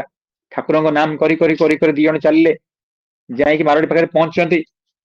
ମାରୋଡି କହୁଛନ୍ତି ଭାଇ ପଇସା ଦରକାର। ମାରୋଡି ଯେମିତି ଶୁଣିଲା ପଇସା ଦରକାର ବୋଲି, କହିଲା ନାଇଁ ନାଇଁ ଏବେ ହବନି, 10,000 ଟଙ୍କା ମୁଁ କୋଉଠୁ ଆଣିବି, ମାସେ ଲାଗିବ। ଏମିତି ସବୁ କଥାବାର୍ତ୍ତା ହଉ ହଉ ସୁଶୀଲ ଦା କଣ କରୁଛନ୍ତି, ଜୋରରେ ଠାକୁରଙ୍କ ନାମ ଠାକୁରଙ୍କ କଥା କହୁଛନ୍ତି। କହିଲେ କଣ ହେଲା, ସେ ଠାକୁରଙ୍କ କଥା ଏଟା ଜାଣିଛନ୍ତି ତ, ଇଏ ହଉଛି ବିଶ୍ୱ ପିତାଙ୍କର କାମ, ଇଏ ହଉଛି ପୁରୁଷୋତ୍ତମଙ୍କର କାମ। ଆପଣ ଭାବିଛନ୍ତି ଗୋଟେ ଛୋଟିଆ କାମ ଭାବିଛନ୍ତି ନା କଣ, ଭାବିଛନ୍ତି ଗୋଟେ ଛୋଟିଆ ଜିନିଷ ହଉଛି ଏଠି ବୋଲି, ଇଏ ହଉଛି ବିଶ୍ୱ ପିତାଙ୍କର କାମ। ଆପଣ ଭାବିଛନ୍ତି 10,000 ଟଙ୍କା ପାଇଁ ନଦେଲେ କାମ କଣ ଇଏ ହେଇଯିବ? ଆଉ ତାଙ୍କର ଯୋଉଠି କଥା ଅଛି, ଆଉ ତାଙ୍କର ଯୋଉଠି ସବୁ ଜିନିଷ କରିବାର ଅଛି, ସେଠି ଆପଣଙ୍କ ପାଖରେ ଆପଣ ଗୋଟିଏ ଟଙ୍କାର ନଦେଲେ ମଧ୍ୟ ତାଙ୍କ କାମ ଚାଲିବ। ମନେ ରଖିଥାନ୍ତୁ, କିନ୍ତୁ ମନେ ରଖନ୍ତୁ ସେ ବିଶ୍ୱ ପିତାଙ୍କର ଆପଣ ଯୋଉ କରୁଣାରୁ ଆପଣ ବଞ୍ଚିତ ହେବେ। ସେ ତା ମନରେ କଣ ହେଲା କେଜାଣି, ସେ ସଙ୍ଗେ ସଙ୍ଗେ କଣ କଲା, ଚେକ୍ ସଙ୍ଗେ ସଙ୍ଗେ କାଟିଦେଲା। ସେ ଚେକ୍ ଟା ନେଇକରି ସଙ୍ଗେ ସଙ୍ଗେ ମାନେ କଣ କଲେ, ଦୌଡି ଯାଇ ଦୋକାନରେ ଦେଲେ, 6,000 ଟଙ୍କା ଦେଇକି ଜିନିଷ ଦେଲେ, ଆଉ 4,000 ଟଙ୍କା ନେଇକରି ତାଙ୍କର ଚାଲିଲେ। ଏହା କଥା କୁହାଯାଏ। ତେଣୁ ଭାବନ୍ତୁ ସେଇ ରାତିରେ ସଙ୍ଗେ ସଙ୍ଗେ ଜିନିଷ ପଳେଇଲା। ତାପରଦିନ ଯାଇକି ସେଠି ପହଞ୍ଚିକି ଦେଖିଲେ ବିରାଟ ଆକାର ଚାରିଆଡେ ସବୁ କଥା ହେଲା ଯେ, ସବୁ ଯାକ ମାଇକ ପ୍ରଚାର ହେଲା ଯେ ଏଠି ମନମୋହନ ଥିଏଟର ଆସୁଛି। ମନମୋହନ ଥିଏଟର ମଧ୍ୟ ସେମାନେ କଣ କଲେ, ନେ ସେମାନଙ୍କୁ ପାଖରେ ମାତ୍ର 1,000 ଟଙ୍କା ଆଡଭାନ୍ସ ଦେଇଛନ୍ତି। ସେମାନେ ଆସି ପହଞ୍ଚି ଯାଇଛନ୍ତି, ଯାହା ହଉ କଥା ହେଲା। ଠାକୁରଙ୍କ କଥା ଶୁଣି ସେମାନେ ବହୁତ ଯାହାକୁ କହନ୍ତି ଆନନ୍ଦିତ ହେଲେ, ଏବଂ ଗିରିଶ ବାବୁ କହିଲେ ଆପଣ ମୁଁ 3,000 ଟଙ୍କା ଲେଖା କହିଥିଲି, ଆପଣ ଅତି କମ ସେ କମ ମତେ 2,000 ଟଙ୍କା ଦେବେ, 1,000 ଟଙ୍କା ଆପଣଙ୍କ ପାଇଁ କାଟିଲି। ଭାବନ୍ତୁ, ଆଉ ସେଥି ଏମିତି କଥା ହେଲା, ଚାରିପଟେ ଇଲେକ୍ଟ୍ରିକ ଲାଇନ ଜଳିଲା। ଭାବନ୍ତୁ ସେଇ ସମୟର କଥା, এটা ହଉଛି 1900 ପାଖାପାଖି 22 ମସିହା କଥା, 1922-23 ମସିହାର କଥା। ସେଇ ସମୟରେ ଆପଣଙ୍କ ଆଶ୍ରମରେ ଇଲେକ୍ଟ୍ରିକ ଲାଇନ ଜଳିଲା ଭାବନ୍ତୁ। ତ ଆପଣଙ୍କର ସବୁ ଯାକ ଡାଇନାମୋ ଲାଗିଲା ଲାଗିଲା ସବୁ ଯାଇ ଇଲେକ୍ଟ୍ରିକ ଜଳିଲା। ଲୋକ ଇଲେକ୍ଟ୍ରିକ ଲାଇନ ଟା କଣ ଦେଖିବା ପାଇଁ ଆଶ୍ରମକୁ ଆସିଲେ। ଏଇ ଲାଇଟ୍ ଟା ଏମିତି କଣ ଜଳୁଛି, ଏଟା କୋଉଠି ଇଲେକ୍ଟ୍ରିକ ବଲ୍ବ ଜଳୁଛି ଦେଖିବାକୁ ଆସିଲେ ପ୍ରଥମ ଥର ପାଇଁ। ଯାହା ହଉ ଏବେ ଏମିତି ଘଟଣା କଥା ହେଲେ ଯେ ଯୋଉ ଟିକେଟ ଯୋଉ ହବ ସମସ୍ତେ କିଣିକି ରହିବେ ସେଠୁ ଆସିବ, କାହାକୁ ମଧ୍ୟ ତାକୁ ପାସ୍ ଦିଆଯିବ ନାହିଁ। ଏମିତି ଠାକୁର ନିଜେ କଣ କଲେ, ଟିକେଟ କିଣିକି ଥିଏଟର ଦେଖିବାକୁ ଆସିଲେ। ହେଲେ ଏ କଥା ପଡିଲା, ପାବନାର କିଛି ଯୋଉ ଦୁଷ୍ଟ ପ୍ରକୃତିର ଲୋକ ସେମାନେ କଣ କଲେ, ଏଥିରେ ଗୋଟେ ଜିନିଷ ଇଏ ପଡିଲେ। କଥା କଣ ଯେ ଏଇ ଯୋଉ ଥିଏଟର ଆସି ସେମାନେ କଣ କଲେ, ପାସ୍ ମାଗିଲେ, ଆମକୁ 30ଟା ପାସ୍ ଦରକାର। ସୁଶୀଲା କହିଲେ ଦେଖନ୍ତୁ ଠାକୁର ବି ଏଠି ପାସ୍ କିଛି ନେଇନାହାନ୍ତି, ଯାହାଙ୍କ ପାଇଁ ସବୁ କିଛି ସେ ନିଜେ ପାସ୍ ନଉନାହାନ୍ତି, ଟିକେଟ କିଣିକି ଆସିଛନ୍ତି। ଆଉ ଏଠି କେବଳ ପାସ୍ ମାତ୍ର 2 ଜଣଙ୍କୁ ଦିଆଯାଇଛି, ସେ ହେଉଛନ୍ତି ଆପଣଙ୍କର ଡିଷ୍ଟ୍ରିକ୍ଟ କଲେକ୍ଟର ଆଉ ଏସପି, ଆଉ କାହାକୁ ଦିଆଯାଇ ନାହିଁ। ସେମାନେ କିନ୍ତୁ କଣ କଲେ, ଜାଣି ଶୁଣି ଗଣ୍ଡଗୋଳ କରିବା ପାଇଁ ଚାରିଆଡେ ପ୍ରଚାର କରିଦେଲେ ଯେ ମନମୋହନ ଥିଏଟର ମାତ୍ର ଦିନେ କରି ପଳେଇ ଯାଇଛି। ଏମାନେ ତାପରେ ଯେତେ ଚେଷ୍ଟା କଲେ ମଧ୍ୟ ଲୋକ ଧୀରେ ଧୀରେ କମିଗଲେ। ଏମିତି ସବୁ ହେଇକିରି ଯାହା ହଉ 3-4 ଦିନ ଭିତରେ ସେ କଥା ସରିଗଲା, ଲୋକ କମ ହେଲେ, ଯାହା ଯୋଉ କୌଣସି ପ୍ରକାର ତାର ଅର୍ଥ ସେମାନେ ଦେଇକିରି ତାକୁ ବିଦା କରାହେଲା। ସେତେବେଳେ ସୁଶୀଲ ଦାସ କହୁଛନ୍ତି ଠାକୁର ଏସବୁ ଜିନିଷ କଣ ହବ? ଠାକୁର କହିଲେ ଦେଖିଲେ ଭାବନ୍ତୁ ଆପଣଙ୍କ ଯୋଉ ଏତେ ଯୋଉ କଥା କଲେ, ଦେଖନ୍ତୁ ଇଷ୍ଟକର୍ମ ଆମେ ସିନା ସେଇ କଥା ସେମାନେ ଥିଏଟର ପଳେଇଲା, ଲୋକଙ୍କର ପାଇଁ ସିନା ଆମେ ଏତେ କଥା ହେଲେ, ଆପଣ ଯଦି ଭାବନ୍ତୁ ଆମ ପାଖରେ ରହିଗଲା 1000 ବାଉଁଶ, ଆମ ପାଖରେ ରହିଗଲା କେତେ ପଟା କାଠ ପଟା, ଆମ ପାଖରେ ରହିଗଲା ସେ ଜେନେରେଟର ହେଲା, ଇଲେକ୍ଟ୍ରିକ ଲାଇନ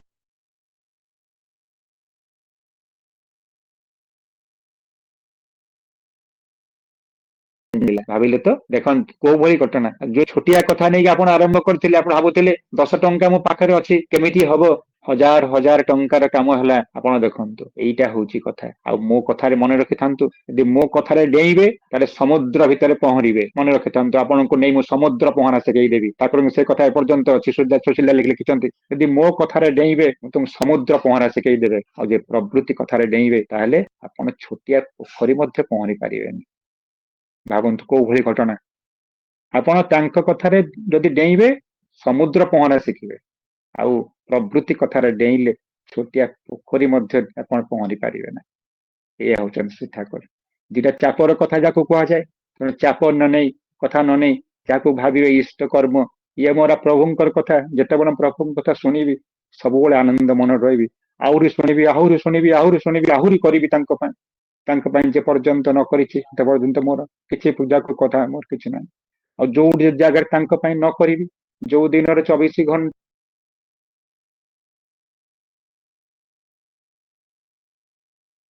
ମଧ୍ୟରେ ତାଙ୍କ ପାଇଁ ଗୋଟିଏ ସମୟ ନ ଦେଇ ପାରିଲି ତାହେଲେ ତାଙ୍କ ମୋ ଜୀବନଟା ବୃଥା ବୋଲି ଜାଣିବି। ତାଙ୍କ ପାଇଁ ଯଦି କିଛି ନ କରିବାର ଯୋଉ କଥା କୁହାଯାଏ ନ କରିବି କେମିତି, ସେ ଆଉ ଗୋଟିଏ ଇଏ ହେଲା ଗୋଟିଏ କାହାଣୀ, ହେଲା ଚାପର କଥା। ଆପଣ ଆଉ ଟିକେ ଆମକୁ କଣ କରିବା, ଟପିକ ଚେଞ୍ଜ କରିବା। ସେଇ ଠାକୁରଙ୍କୁ ସେ ଅମେଳିଲା, ଠାକୁରଙ୍କୁ ସେ ଅଦ୍ଭୁତ କଥା। ଆପଣ ମାନେ ଦେଖନ୍ତୁ ସେଭଳି ଗୋଟିଏ କଥା। ସେତେବେଳେ ଯୋଉ କଥା କୁହାଯାଏ ଯେ ସତ୍ୟାନୁଷ୍ଠାନ ଗୋଟେ ବାଣୀ ଅଛି, ସେ ବାଣୀ ହଉଛି ତୁମେ ଠିକ ଜାଣ ଯେ ତୁମେ ତୁମର ନିଜର, ତୁମ ପରିବାରର, ଦଶର ଏବଂ ଦେଶର ବର୍ତ୍ତମାନ ଓ ଭବିଷ୍ୟତ ପାଇଁ ଦାୟୀ। କେଡ଼େ କଥା ଦେଖନ୍ତୁ, ଯଦି ତୁମେ ସତ୍ସଙ୍ଗୀ ତୁମେ ନିଜର, ପରିବାରର, ଦେଶର, ଦଶର, ଭବିଷ୍ୟତ, ବର୍ତ୍ତମାନ ପାଇଁ ଦାୟୀ। ମାନେ କେଡ଼େ ଗୋଟେ କଥା ଦେଖନ୍ତୁ। ମୁଁ ତ ମୋ ନିଜ କଥା ପାଇଁ ମୋର ଚାଲିଚଳନ ସେମିତି ଚାଲିଚଳନ ଠିକ ନାହିଁ, କଥାବାର୍ତ୍ତା ଠିକ ନାହିଁ, କେମିତି ବଞ୍ଚିବି ଠିକ ନାହିଁ। ମୁଁ ଦୀକ୍ଷା ନେଲି କଣ ପାଇଁ, ସବୁ ଠିକ ଠାକ କରିବି ବୋଲି। ଠିକ ଅଛି, ତାହେଲେ ମୋ ପାଇଁ ସେଇଟା କରିବି।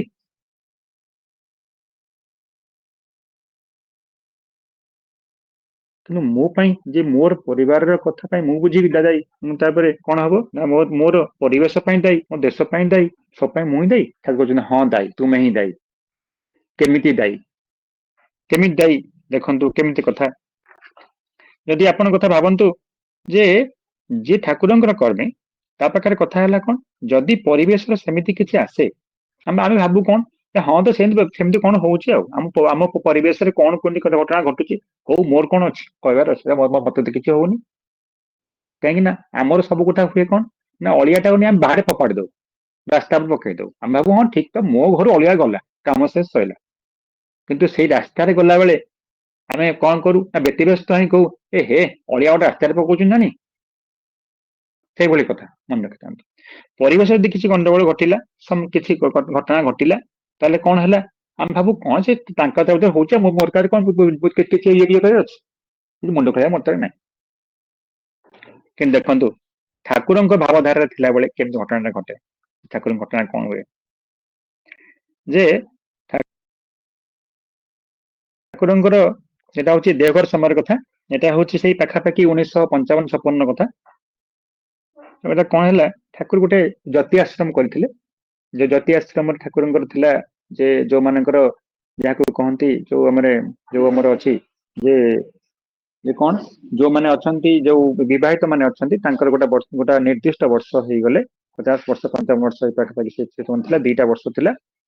ତାପରେ ତାକୁ କମେଇ ଦିଆ ହେଇଥିଲା।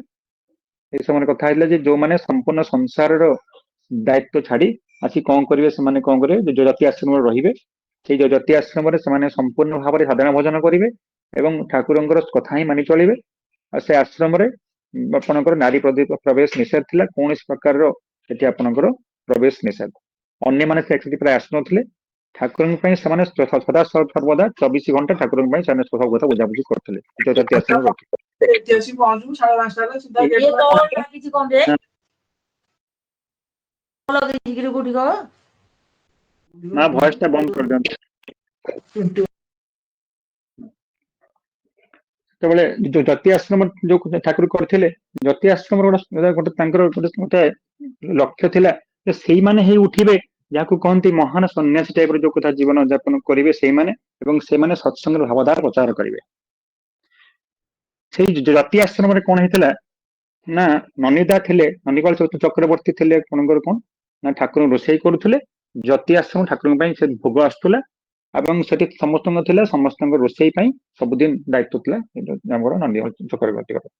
ସେଇ ନନିଦାଙ୍କର ଥରେ କଣ କରୁଛନ୍ତି ନା ରୋଷେଇ କରୁଛନ୍ତି, ପାଖରେ ତାଙ୍କର ଜଣେ ଅଛନ୍ତି ଆସିଷ୍ଟାଣ୍ଟ ଜଣେ, ତାଙ୍କ ନାଁ ହଉଛି ଖଗେନ ମଣ୍ଡଳ। ଖଗେନ ମଣ୍ଡଳ ହଉଛନ୍ତି ଠାକୁରଙ୍କର ଜଣେ ସହକାରୀ ପାଚକ, ରୋଷେଇବାସ କରନ୍ତି। ସେ କଣ କରନ୍ତି ନା ତାଙ୍କର ଘରକୁ ଜଣେ ତାଙ୍କ ଯୋଉ ରୁମ ଟା ଅଛି ସେଠି ଆଉ ଜଣେ ଲୋକ ଆସନ୍ତି, ତାଙ୍କ ନାଁ ହଉଛି ହରେନ ବସୁ। ସେଇ ଠାକୁରଙ୍କ ଜଣେ ଋତିକ ଜଣେ ସେ ଜଣେ ଋତିକ, ସେ ହରେନ ବସୁ ଆସି କଣ କରୁଛନ୍ତି ସକାଳୁ ସକାଳୁ ଆସିକିରି ଖଗେନ ଦାଙ୍କ ଘରେ ବସିଛନ୍ତି, କଥାବାର୍ତ୍ତା ହଉଛି, ଗୋଟେ କଥା ହଉଛି। ଖଗେନ ଦା କଣ କଲେ କିଛି ଆଣିକି ଜଳଖିଆ ଦେଲେ ଖାଇବା ପାଇଁ। ସେଠୁ ଜଳଖିଆ ଖାଇବା ପାଇଁ ସେ କଣ ହାତ ଧୋଇ ମୁହଁ ଇଏ କରି ଧୋଇବେ। ସେତେବେଳେ କଣ ହେଇଛି ନା ସେଠି ଗୋଟେ ଆଶୀର୍ବାଦୀ ଦିଆଯାଏ। ଆଶୀର୍ବାଦୀ ମାନେ କଣ ନା ଠାକୁରଙ୍କର ଯାହା ପ୍ରଣାମୀ ରହିଲା, ସେ ପ୍ରଣାମୀ ସବୁ ପାଖରୁ କିଛି ଅଂଶ ଯୋଉମାନେ ଆଶ୍ରମର ଯୋଉମାନେ ନିହତ କର୍ମୀ ଯୋଉ ପରିବାର ମାନେ ଅଛନ୍ତି ତାଙ୍କର ଚଳିବା ପାଇଁ ପ୍ରତି ମାସକୁ ମାସ କିଛି ଆପଣଙ୍କର ପଇସା ଦିଆଯାଏ। ଠାକୁରଙ୍କର ଦ୍ଵାରା ନିର୍ଦ୍ଦିଷ୍ଟ କିଛି ଅର୍ଥ ସେମାନଙ୍କୁ ଦିଆଯାଏ। ସେତେବେଳେ କଣ ହେଇଛି ନା ଆଉ ଜଣେ ଆସିଛନ୍ତି, ତାଙ୍କ ନାଁ ହଉଛି ନନୀ ସୁନ୍ଦରୀ ମା। ସେ ତାଙ୍କର ସେ ଆଶ୍ରମ ଜଣେ କର୍ମୀଙ୍କ ତାଙ୍କ ସ୍ତ୍ରୀ ସେ ଆସିକି କଣ କରୁଛନ୍ତି ନା ଆସିକି ଗେଟ୍ ବାହାରେ ଠିଆ ହେଇଛନ୍ତି, କାରଣ ଗେଟ୍ ଭିତରୁ ତାଙ୍କର ଇଏ ନାହିଁ। ସେ ଆପଣଙ୍କର ଯେହେତୁ ଗେଟ୍ ଭିତରୁ ପଶି ପାରିବେନି, ସେ ଗେଟ୍ ବାହାରେ ଛିଡା ହେଇଛନ୍ତି। ସେখানে ତାଙ୍କର ଆଶୀର୍ବାଦ ନେବାର ତାଙ୍କର ଯୋଉ ତାଙ୍କର ଡେଟ୍ ଟା ଅଛି, ସେ ଡେଟ୍ ଦିନ ସେ ନେବେ। ପ୍ରତି ଅଲଗା ଅଲଗା ଡେଟ୍ ତାଙ୍କର ସବୁ ଥାଏ, ପ୍ରତି ମାସର ଗୋଟେ ଗୋଟେ ଦିନରେ ଜଣେ ଆସିକି ତାଙ୍କୁ ନିଅନ୍ତି, ଜଣେ ଦି ଜଣ ନିଅନ୍ତି। ସେ ପଇସାଟା କାହା ପାଖରେ ଥାଏ, ନନୀ ଦାଙ୍କ ପାଖରେ ଥାଏ। ସେ ସବୁ ପଇସା ଦେବେ, ଠାକୁର ଯାହାକୁ ଯେତିକି ଟଙ୍କା କହିଥିବେ ସେତିକି ଟଙ୍କା ସେ ଦିଅନ୍ତି। ସେ ମାଟି ଆସି କଣ କରୁଛନ୍ତି ବାହାରେ ଛିଡା ହେଇଛନ୍ତି। ହରେନ ବସୁଧା କଣ କରୁଛନ୍ତି ଦେଖି ନାହାନ୍ତି ଯେ ଜଣେ କି ବାହାରେ ଅଛି ବୋଲି, ସେ କଣ କରୁଛନ୍ତି ମୁହଁଟା ଧୋଇବେ ବୋଲି କଣ କରନ୍ତି ପାଟିରେ କୁଳୁକୁଞ୍ଚା କରି ବାହାରେ ପକେଇଦେଲେ। ସେ କଣ କଲା ଯାଇକି ସେ ମାଙ୍କ ଉପରେ ପଇଲା। ମାଙ୍କ ପଇଲା ହେଲେ ମାଙ୍କ ଉପରେ ଯେତେବେଳେ ବାବାଙ୍କର ଭାବନ୍ତୁ ଅଇଁଠା ପାଣି ପଇଲା, ଜଣେ ଯେମିତି ବିରକ୍ତ ହବା କଥା ହେଲା। କିନ୍ତୁ ହରେନ ବସୁଧା କଣ କଲେ, ଠାକୁରଙ୍କ ଋତିକ ଜଣେ, ସିଏ କଣ କଲେ ଭୁଲ ନିଜର ଭୁଲ ଥାଇ ମଧ୍ୟ ଭୁଲ ନ ମାଗିକି କଣ କଲେ ସେ ମାଙ୍କ ସହିତ ଯୁକ୍ତିବକ୍ତା ଆରମ୍ଭ କରିଦେଲେ। ଆରମ୍ଭ ଏମିତି ଭାବରେ ହେଲା ଜୋରସୋର ହେଲା ଯେ କେହି କାହାକୁ ଛାଡିବା ଅବସ୍ଥାରେ ନାହାନ୍ତି। ସେତିକିବେଳେ କଣ ହେଲା, ନନିତା ରୋଷେଇ କରୁଛନ୍ତି, ବାହାରକୁ ଆସିଲେ ଦେଖିଲେ ପାଟିତୁଣ୍ଡ ହଉଛନ୍ତି, ସବୁ କଥା କରୁଛନ୍ତି, ଆଉ କିଛି କହିଲେନି। ଆରେ ତରକାରୀ ପୋଡିଯିବ, କହିଲେ କିଏ ସେ ମୁଣ୍ଡ ପୋଡୁଛି, ତାହେଲେ ଯାହା କରୁଛନ୍ତି କରନ୍ତୁ, ସେଟା ମୁଁ ମୋ ସାରେ ଠାକୁରଙ୍କ ଭୋଗ କରେ। ମୁଁ କହିବି ଭିତରକୁ ପଳେଇଲେ। ହେଲେ କଣ ହେଲା, ନନି ସୁନ୍ଦରୀ ମା କଣ କଲେ, ଏଇ ଯୋଉ ଗାଳି ମନ୍ଦ ହେଇ ତାଙ୍କୁ ଖରାପ ଲାଗିଲା, ଜାଗା ଛାଡି ସେ ପଳେଇ ଆସିଲେ, ଆଶୀର୍ବାଦ ନେଲେ ନାହିଁ, ପଳେଇ ଆସିଲେ। ରାଗରେ ଆଉ ଠାକୁରଙ୍କ ପାଖକୁ ଗଲେନି। ଠାକୁରଙ୍କ ସେ ସେବିକା, ଠାକୁର ସେ ନା ତାଙ୍କୁ ଇଏ କରିନାହାନ୍ତି, ମାନେ କିଛି ଜାଣିପାରୁନାହାନ୍ତି, ଠାକୁର ଜାଣିନାହାନ୍ତି କଣ ଘଟଣା ହେଇଛି କଣ ନାହିଁ, କେହି କିଛି ଆଉ ଏଇ ଛୋଟ କଥା ଭାବୁଛନ୍ତି, କେହି କିଛି ତାଙ୍କୁ କହିନାହାନ୍ତି, ଠାକୁର କିଛି କହିନାହାନ୍ତି। ତାପରେ ସକାଳ ଠାକୁର ପଚାରୁଛନ୍ତି, ଆରେ ସେ ନନି ସୁନ୍ଦରୀ କୁଆଡେ ଗଲେ କି? କହିଲେ ଠାକୁର ମୁଁ ଦେଖିଛି କାଲି 4ଟା ବେଳେ ସେ ତା ପୁଅ ସହିତ ସୁଟକେସ ଧରି କୁଆଡେ ଗଲା। କଣ ହେଲା, ବୁଝା କୁଆଡେ ଗଲା? ବୁଝିବାକୁ ଦେଖିଲା ସେ କଣ ନା, ତାପର ଯୋଉ 4ଟା ବେଳେ ସେ କଣ କରିଛନ୍ତି, ପୁଅ ସହିତ ଆଶ୍ରମ ଛାଡି ଦେଇଛନ୍ତି, ତାଙ୍କ ଭାଇଙ୍କ ଘରୁ ପଳେଇଛନ୍ତି। ଠାକୁର କହିଲେ କଣ ହେଲା, ଘଟଣା କଣ ହେଲା, କାହିଁ ସେ ଗଲା, କଣ ପାଇଁ ଗଲା? ବୁଝାବୁଝି ହେଲେ କଣ ନା, ହରେଣ ବସୁଙ୍କର ଯୋଉ କଥା ତାଙ୍କ ସହ ଗଣ୍ଡଗୋଳ ହେଇଛି, ଏମିତି ତାଙ୍କୁ ଅତି ଖରାପ ଲାଗିଛି, ନନିତା କିଛି ବୁଝାବୁଝି କଲେ ନାହିଁ, ସେ କଣ କରିଛନ୍ତି, ଅତି ତାଙ୍କୁ ଖରାପ ଲାଗିଛି, ଆଉ ଠାକୁରଙ୍କୁ କହିଲେ କାଲି ଠାକୁର ମନ ଦୁଃଖ କରିବେ ଭାବିକି ସେ ତାଙ୍କ ଆଶ୍ରମ ଯାଇଛନ୍ତି। କଣ ହେଲା ଯେ ନନି ତୁ ସେଠି ଥିଲୁଟି? ନା ହଁ ଆଜ୍ଞା ଥିଲି, ରୋଷେଇ କଥା ଆପଣ ଭୋଗ କରୁଥିଲି, ସେ ଭୋଗଟା ଯୋଉ କରୁଥିଲି, ସେ ଭୋଗ ଯୋଗୁ ମୁଁ ତ ଭାବିଲି ଯେ ଆପଣଙ୍କ ପାଇଁ ଭୋଗଟା ଅଛି, କଣ କେମିତି କରିବି, ନା ସେଇ ଯୋଗୁ ମୁଁ କିଛି ଆଉ କିଛି ଇଏ କରି ପାରିଲି ନାହିଁ। ନା ଆଉ ଆରେ ତୁ ସେଠି କିଛି କହିଲୁ ନାହିଁ? ନା ଆଜ୍ଞା କିଛି ଆଉ ଜାଣିପାରିଲିନି, ସେମିତି ହଉଥିଲେ, ଆଉ ମୁଁ ଭାବିଲି ସେ ଏମିତି ଅଛନ୍ତି, ଆପଣ ଭୋଗ ପାଇଁ ରହିଗଲି। ନା ନନି ତୁ ସେଠି ଥାଉ ଥାଉ ଏଇ ଗୋଟେ ଘଟଣା ଘଟିଗଲା, ଏବଂ ସେମାନେ ମଧ୍ୟ ଚାଲିଗଲେ। ସେଠୁ ହେଲା ଚାଲିଗଲେ, ତୁ ସେଠି କିଛି କହିଲୁ ନାହିଁ, ଆଉ ତୋ ପାଇଁ ସେ ନନି ସୁନ୍ଦରୀ ଆଶ୍ରମ ଛାଡି ଚାଲିଗଲା। ସେଠୁ ଠିକ ଅଛି, ତାର କାମ କର, ଜ୍ୟୋତି ଆଶ୍ରମକୁ ମୁଁ କାଲିଠୁ ଯିବି ନାହିଁ, ଆଉ ତମେ ତ ସେଠି କିଛି କଥା ନାହିଁ, ଜ୍ୟୋତି ଆଶ୍ରମକୁ ମୁଁ ଆଉ ଯିବି ନାହିଁ। ତେଣୁ ସେ କଣ କରିବେ, ସେ ଯେତେବେଳେ କଣ ଅବସ୍ଥା ପୁରା ଖରାପ, ସେତେବେଳେ ଯାହାକୁ କହନ୍ତି ମାନେ ଆରେ କଣ ହେଇଛି ନା, ଆପଣଙ୍କର ନନିତାଙ୍କର ଅବସ୍ଥା ପୁରା ଖରାପ। କଣ ହେଲା, ମୁଁ ତ ସେ ଜାଗାରେ ହଁ ଥିଲି ମାନୁଛି, କିନ୍ତୁ କଣ କରିବି? ଠାକୁର ଆଉ ଆଶ୍ରମ ଆସିବେନି, ଜ୍ୟୋତି ଆଶ୍ରମ ଆସିବେନି, ଆଉ ତାହେଲେ ତା ପାଇଁ କଣ ମୁଁ ଦାୟୀ? ଏମିତି କଣ ତାଙ୍କୁ ଏତେ ଲାଗିଲା, କହିଲେ ଭଗବାନ କଣ କରିବି, ଠାକୁରଙ୍କୁ କଣ କେମିତି କଥା ବୁଝେଇବି, କଣ କଥା କରିବି? ତେଣୁ ସେ ବାଟ କିଛି ପାଉନାହାନ୍ତି, ଠାକୁର ତାଙ୍କ ସହ କଥା ହଉନାହାନ୍ତି। ଠାକୁରଙ୍କର ପୁରା ଯାହାକୁ କହନ୍ତି ମାନେ ରାଗିକି ଅଛନ୍ତି। କଣ କରାଯିବ? ଜ୍ୟୋତି ଆଶ୍ରମ ଠାକୁର ଆସିବେନି, ଏବଂ ସେଥିପାଇଁ ନନିତା ଦାୟୀ, ଆଶ୍ରମ ସାରା ଖେଳିଗଲା। ସମସ୍ତେ ପୁରା କଣ କରିବେ କିଛି ବୁଝିପାରୁନାହାନ୍ତି। ନନିତାଙ୍କର ଖାଇବା ପିଇବା ସବୁ ବନ୍ଦ, ଶୋଇବା ବନ୍ଦ, ସବୁ ଖାଲି ନାମ କରୁଛନ୍ତି। ଦିନେ କଣ କଲେ, ବାଟ କିଛି ପାଇଲେ ନାହିଁ, ସେ କିଛି ମାନେ ଇଏ କରିପାରୁନାହାନ୍ତି ଯେ ଭୁଲ ଟା କୋଉଠି ରହିଲା। ସେମାନେ ତ ଗଣ୍ଡଗୋଳ ଲାଗିଲେ, ସେ ନନି ସୁନ୍ଦରୀ ତା ସହିତ ଗଲା, ମୁଁ ସେ ଗଣ୍ଡଗୋଳ ଟୋଟାଲି ନାହିଁ, କିଛି ବୁଝିନି, କିଛି କରିନି, କିନ୍ତୁ ମୁଁ ଦାୟୀ ତାକୁ କେମିତି ହେଲି ତା ପାଇଁ? ସେ କଣ କଲେ, ନାମରେ ବସିଲେ, ଠାକୁରଙ୍କୁ ଡାକୁଛନ୍ତି, ଆକୁଳ ଡାକୁଛନ୍ତି, ଆଖିରୁ ଧାରା ଧାରା ଲୁହ ବହୁଛି। ଠାକୁର ଆପଣଙ୍କ ହାତ ଗଢା ଜ୍ୟୋତି ଆଶ୍ରମ, ଆପଣ ସେଠି ଯଦି ନ ଆସିବେ, ତାହେଲେ ମୁଁ ସେଠି ଥାଇ କେତେ ନଥାଇ କେତେ, କଣ ସେଟା ଆବଶ୍ୟକ ମୋର ରହିବା କଥା ରହିଲା। ସେତିକିବେଳେ କଣ ହେଲା, ତାଙ୍କ ମନରେ ଯେମିତି ଆସିଲା ଗୋଟେ, ଯେମିତି ନାମ କରୁ ଏତେ ଗଭୀର ଭାବରେ ଭିତରକୁ ଗଲେ ଯେ ଜଣେ ତାଙ୍କ କଥା ହେଲା ଯେ ସେଠୁ ଆସିଲା, ଆରେ ତା ପାଇଁ ବୋଧେ ମୁଁ ଦାୟୀ, ମୁଁ ସେଠି ତାଙ୍କ ଭିତରେ ସମାଧାନ କରିଦେଇଥାନ୍ତି, ସେ ନନି ସୁନ୍ଦରୀ ମା ଟା ଆଶ୍ରମ ଛାଡି ଯାଇନଥାନ୍ତା, ଠାକୁରଙ୍କ ମନରେ ଦୁଃଖ ହେଇନଥାନ୍ତା। ତାହେଲେ ମୁଁ ଯଦି ଠାକୁରଙ୍କର ମୁଁ ହଉଛି ଜ୍ୟୋତି ଆଶ୍ରମ, ଜ୍ୟୋତି ଆପଣଙ୍କର ଏତେ, ମୁଁ ଥାଉ ଥାଉ ଯେ ଏମିତି ଘଟଣା ଘଟିଗଲା, ଠାକୁରଙ୍କ ମନରେ ଦୁଃଖ ହେଲା, ତାହେଲେ ତା ପାଇଁ ମୁଁ ଦାୟୀ। ଭାବିଲେ ଆରେ ହଁ ଠିକ କଥା, ତ ଦୌଡ଼ିଲେ ଠାକୁର ପାଖକୁ, ଦୌଡ଼ିଲେ ଠାକୁର ପାଖକୁ ଯାଇ କହୁଛନ୍ତି, ଠାକୁର ତା ପାଇଁ ମୁଁ ହିଁ ଦାୟୀ। ଠାକୁର କହିଲା ଆରେ ତୁ ବୁଝିଲୁ ତ? ନା ହଁ ଆଜ୍ଞା ବୁଝିପାରିଲି ତା ପାଇଁ ମୁଁ ଦାୟୀ। କହିଲା, ଯା ନନୀ ସୁନ୍ଦରକୁ ଫେରେଇକି ଆଣିବୁ ଯା। ସେ ଯାଇଛନ୍ତି ଭାଇଙ୍କ ପାଖକୁ ଯାଇଛନ୍ତି, ଭାଇଙ୍କ ଘରୁ ଯାଇ ଠାକୁର ନନୀ ସୁନ୍ଦର ମାଙ୍କୁ କ୍ଷମା ମାଗି ନେଇକି ଆସିଛନ୍ତି। ନନୀ ସୁନ୍ଦର ମା ଆସି କାନ୍ଦୁଛନ୍ତି। ସେତେବେଳେ ସେ ହରେଣ ଭଦ୍ର ଶିବ ଆସି ଠାକୁରଙ୍କ ପାଖରେ ଆସିକରି ଆଣ୍ଠୁ ଆଣ୍ଠି କାନ୍ଦୁଛନ୍ତି। ସେ ମାଆଙ୍କୁ ଗୋଡ ତଳେ କହୁଛନ୍ତି, ମା ମୋର ଭୁଲ ହେଇଗଲା ମା। ବହୁତ ସେଇ କହୁଛନ୍ତି, ନାଇଁ ଭାଇ ଆପଣଙ୍କ ଭୁଲ ନାହିଁ, ମୁଁ ରାଗିକି ଆପଣଙ୍କୁ କହିଛି। ଦେଖନ୍ତୁ କୋଉ ଭଳି ଘଟଣା। ପରସ୍ପର ଯୋଉମାନେ ଗାଳି ମନ୍ଦ ଦଉଥିଲେ, କିନ୍ତୁ ସେମାନେ ପରସ୍ପର କହୁଛନ୍ତି, ନାଇଁ ନାଇଁ ମୋର ଭୁଲ। ଠାକୁର କହୁଛନ୍ତି, ଦେଖିଲ ତ ତମେ ହିଁ ତୁମ ପରିବାରର, ତୁମ ପରିବେଶର, ତୁମ ଦେଶର ଦଶର ବର୍ତ୍ତମାନ ଭବିଷ୍ୟତ ପାଇଁ ଦାୟୀ। ଆମେ ଆଖି ବୁଝିଲେ ତ ଚଳିବ ନାହିଁ।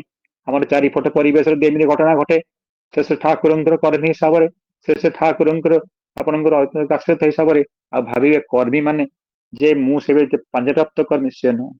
ଠାକୁର କହୁଛନ୍ତି, ମୋର ଯେ ଦେଖିବା ସେ ପ୍ରତ୍ୟେକ ଲୋକ ହଉଛି କର୍ମୀ, ଜଣେ ଦୀକ୍ଷିତ ହଉଛି ଠାକୁରଙ୍କର କର୍ମୀ। ସେମାନେ ରଖିଥାନ୍ତୁ। ଯଦି ଏମିତି ଘଟଣା ଦେଖିବା, ଆମେ ସେ ପରିବେଶ ମଧ୍ୟରେ ସେ ଜଣେ ଇଷ୍ଟ କର୍ମ ଇଷ୍ଟଙ୍କ ମୁଣ୍ଡରେ ନେଇ ଠାକୁରଙ୍କ ନାମ କରି କରି ସମାଧାନ କିପରି ହେଇପାରିବ, ସେ ବାଟ ମଧ୍ୟ ଆମେ କରିବା। ତେଣୁ ଭାବନ୍ତୁ, ଆମେ ଯେତେବେଳେ ସେଇ ଯୋଉ କଥା ଠାକୁରଙ୍କ ମନରେ ପ୍ରତି କଥାରେ, ଆମର ପ୍ରତି ଚାଲି ଚଳନ ଆଚାର ବ୍ୟବହାରରେ ଠାକୁରଙ୍କ ମନରେ ଦୁଃଖ ଆସିବ। ଠାକୁରଙ୍କ ମନରେ କାଳେ କୋଉଠି ଆମର ଭୁଲ ହେଇଗଲେ ଠାକୁରଙ୍କ ମନରେ ଦୁଃଖ ଆସିବ କି? ମୁଁ ସେମିତି ଭାବରେ କାମ କରି ଚାଲିବି, ପରିବେଶକୁ ଏମିତି ଭାବରେ ଆପଣଙ୍କ ସେବା ଦେଇ ଚାଲିବି, ପରିବେଶ ମଧ୍ୟ ସେଇଭଳି ଭାବରେ କଣ ହବ ନା ଆମର ଯୋଉ କଥା କହନ୍ତି ଉଦ୍ଦୀପ୍ତ ହୋଇ ଉଠିବ, ପରିବେଶ ମଧ୍ୟ ସେମିତି ମତେ ସାହାଯ୍ୟ କରିବ। ଯୋଉ କଥା କୁହାଯାଏ, ତୁମେ ଯଦି ସତ୍ ହୁଅ ତାହେଲେ ତୁମେ କଣ ହବ? ତୁମକୁ ଦେଖି ଦେଖି ହଜାର ହଜାର ଲୋକ ସତ୍ ହୋଇ ପଡିବେ। ଆଉ ତୁମେ ଯଦି ଅସତ୍ ହୁଅ ତାହେଲେ ତୁମକୁ ଦେଖିବା ପାଇଁ, ତୁମର ଦୁର୍ଦ୍ଦଶାରେ ପହଞ୍ଚିବା ପାଇଁ କେହି ଜଣେ ମଧ୍ୟ ଆସି ରହିବେ ନାହିଁ। ଭାବି ଦେଖ କୋଉଟା ଦରକାର ତୁମକୁ। ସେଇଭଳି ଘଟଣା ଆମେ କଣ କରୁ?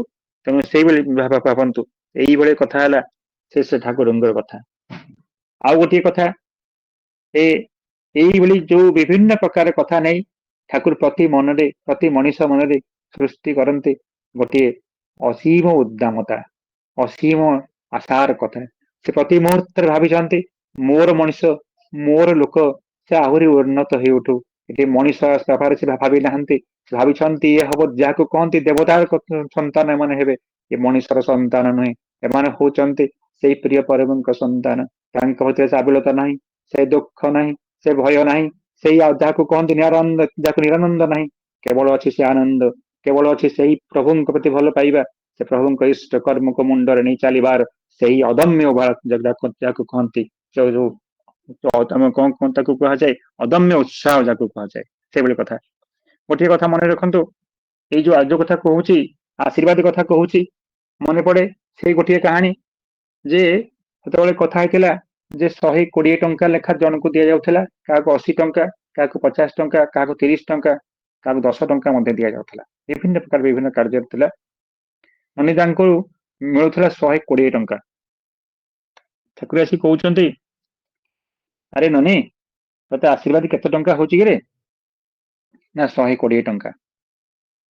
ତାଙ୍କର ହଉଛନ୍ତି 2 ପୁଅ ଆଉ 1 ଝିଅ। ଘରେ ମା ବୁଢୀ ଅଛନ୍ତି ଏବଂ ତାଙ୍କ ସ୍ତ୍ରୀ ଅଛନ୍ତି। ଭାବନ୍ତୁ କେତେ ଜଣ? 120 ଟଙ୍କା।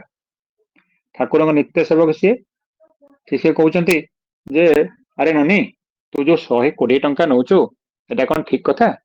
ଗୁରୁ ଗୃହରେ ରହିଲେ ପରା ଗୁରୁଙ୍କ ଉପରେ ନିର୍ଭର କରି ତୋର କିଛି ଚଳିବା କଥା। ତନିତା କହୁଛନ୍ତି ନାଇଁ ଆଜ୍ଞା। ତାହେଲେ ଆଉ ଠାକୁର କିଛି କହୁନାହାନ୍ତି। ଭାବନ୍ତୁ କୋଉ ଭଳି ଘଟଣା। ଯିଏ ସେ ସଙ୍ଗେ ସଙ୍ଗେ ଗଲେ, ଯାଇ କଣ କଲେ, ଫିଲାନ୍ଥ୍ରୋପି ଅଫିସରେ ନାଁଟା ଲେଖିଦେଲେ, ମୁଁ ଆଜିଠାରୁ ଆଉ କଣ କରିବି, ଆଶୀର୍ବାଦ ନେବେ ନାହିଁ। ସରିଗଲା କଥା। ଘରେ ଯାଇ କହିଲେ, ଘରେ ଆଶ୍ଚର୍ଯ୍ୟ, କହୁଛନ୍ତି କଣ ହେଲା? ଆଉ ଯୋଉ ସେତିକି ଥିଲା ଆମର ସାହାଯ୍ୟ ଥିଲା, ସେତିକି ଥିଲା, ଆଉ ତ କିଛି ନଥିଲା ଆମର ନାହିଁ। ଆଉ 120 ଟଙ୍କା ତମେ ସେତିକି ବି ମତେ ଇଏ କରିଦେଲ। ପିଲାମାନେ କଣ କରିବେ, କେମିତି କଣ ଚଳିବେ, କଣ କେମିତି କରିବେ? ନା ସେ କଥା ମୁଁ ଜାଣିନି, ଠାକୁରଙ୍କ କଥା ଯାହା ହବ ଦେଖି। ଠାକୁର କହୁଛନ୍ତି ଯେ ଗୁରୁ ଗୃହରେ ଥାଇକିରି ଗୁରୁଙ୍କ ଉପରେ ତମେ କଣ କରିବା, ଗୁରୁଙ୍କ ଉପରେ ଡିପେଣ୍ଡେଣ୍ଟ ହବ ନାହିଁ, ତାହେଲେ ମୋର କଣ କହିବାର ଅଛି? ଆମ କଥା ସିଏ ବୁଝିବେ। ଆଉ କିଛି କହିଲେନି। ଆସି କଣ କଲେ, ବସିଛନ୍ତି, ବସିକି ସେ କଣ କରୁଛନ୍ତି, ଠାକୁରଙ୍କ କଥା ସେ କଥା ହଉଛି ଯେ ଆପଣଙ୍କର କିଛି ଆପଣଙ୍କର କଥା ଗଲା ପରେ କିଛି ଦିନ ଗଲା ପରେ ଅବସ୍ଥା ସମ୍ପୂର୍ଣ୍ଣ ଖରାପ, ଘରେ କିଛି ନାହିଁ। ଆସି କଣ ହେଇଛି ନା ତାଙ୍କ ପାଖରେ ସିଏ ବି ଭାବୁଛନ୍ତି କଣ କେମିତି କରିବେ କଣ ନାହିଁ। ସ୍ତ୍ରୀ ତାଙ୍କ ଆସି ତାଙ୍କ କଥା ଦେଇ ଦେଇଛନ୍ତି ଯେ ଦେଖ ଆଜି ଘରେ ଗୋଟିଏ ଦାନା ନାହିଁ, ତମର କଣ କେମିତି ବୁଝାବୁଝି କରୁଛ କର। ଠାକୁରଙ୍କ ପାଖରେ ବସିଛନ୍ତି, କିଛି ନା କିଛି କହିପାରୁଛୁ ନା କିଛି ଅଛି, କହୁଛନ୍ତି ଯାହା ହବ ଦେଖାଯିବ। ନାମ କରି କରି ଯାଉଛନ୍ତି, ଠାକୁର ନାମ କରୁଛନ୍ତି, ଠାକୁରଙ୍କ କାମ କରୁଛନ୍ତି। ଠାକୁର ଗାଧେଇବାକୁ ଉଠିବେ, ଏଇ ସମୟରେ ଠାକୁର ହସୁଛନ୍ତି, କହୁଛନ୍ତି ଆରେ ନନୀ ତୋର କଣ ଭାବୁଛୁ ଆଜି? ନାଇଁ ନାଇଁ ଠାକୁର କିଛି ଭାବୁନାହିଁ। ନା ଆଚ୍ଛା ହଉ ଠିକ ଅଛି, ନ ଭାବିବାଟା ହିଁ ଭଲ ହେଲା। ଏହା କହି ଠାକୁର କଣ କରି ଗାଧେଇବାକୁ ପଡିଛନ୍ତି।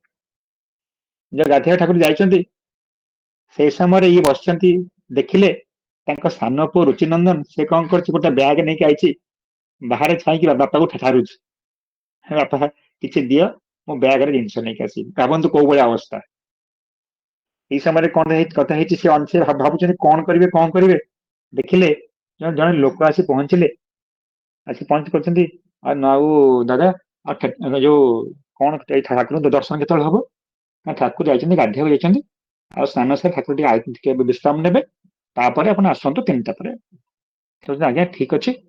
ଆଉ ଗୋଟେ କଥା, ମୁଁ ଗୋଟେ ଠାକୁର ପ୍ରଣାମୀ ଆଣିଥିଲି, ଜିନିଷ ଆଣିଥିଲି, ମୁଁ କଣ କରିବି? ନା ଜିନିଷଟା କାମ କରନ୍ତୁ, ସେ ବଡ ମା ପାଖରେ ଦେଇଦିଅନ୍ତୁ ପ୍ରଣାମୀ, ଠାକୁର ପ୍ରଣାମୀ, ଠାକୁରଙ୍କୁ ପ୍ରଣାମୀ ବାକ୍ସ ଅଛି ଦେଇ ଯାଆନ୍ତୁ।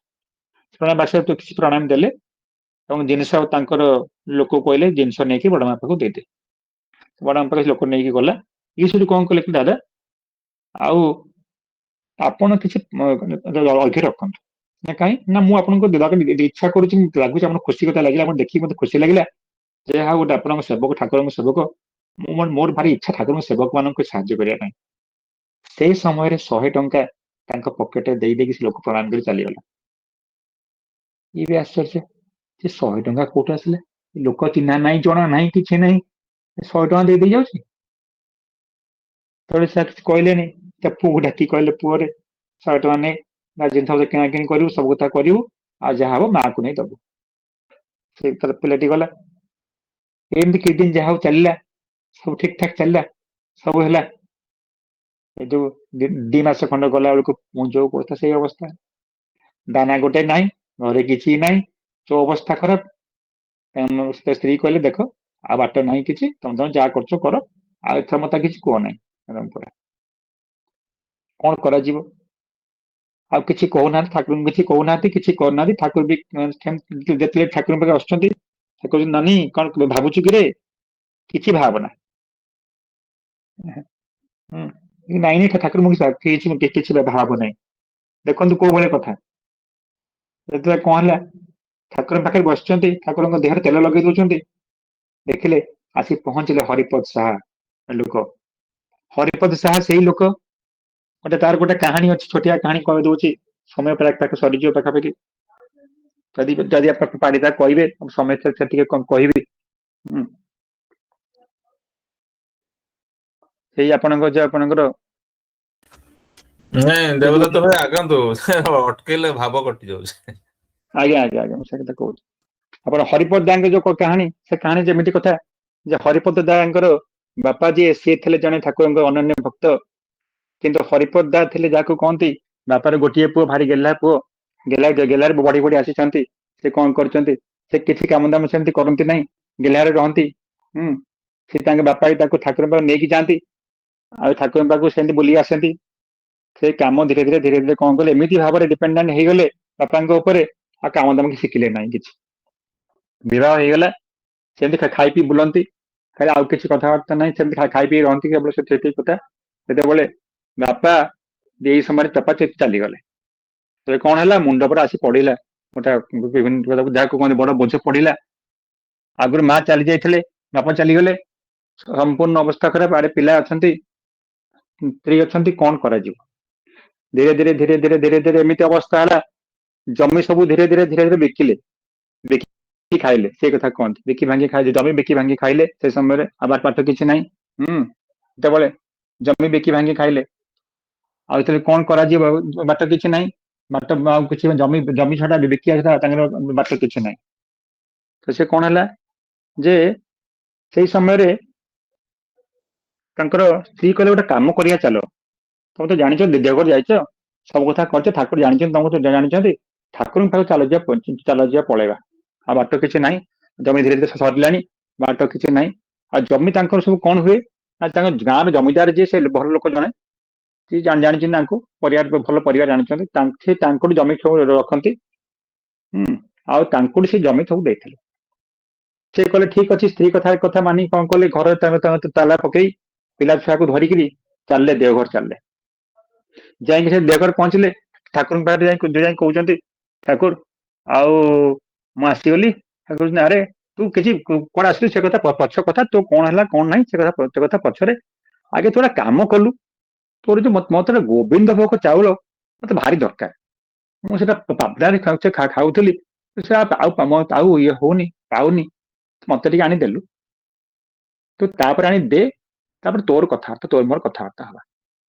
ଦେଖନ୍ତୁ ସିଏ ଆସିଛି କଣ ପାଇଁ, ତାଲା ପକେଇ ଘରୁ ଆସିଛି, ଜମିବାଡି ସବୁ ଗଲାଣି, ବଡ ଆଶାରେ ଆସି ଠାକୁରଙ୍କ ପାଖରେ ରହିବ, ଆଶ୍ରମରେ ରହିବ, ଆଶ୍ରମ ରହିକି ଆରାମସେ ଯାହାକୁ କହନ୍ତି ଆରାମସେ ଖାଇବା ପିଇବା କରିବ, ସବୁ କିଛି କରିବ।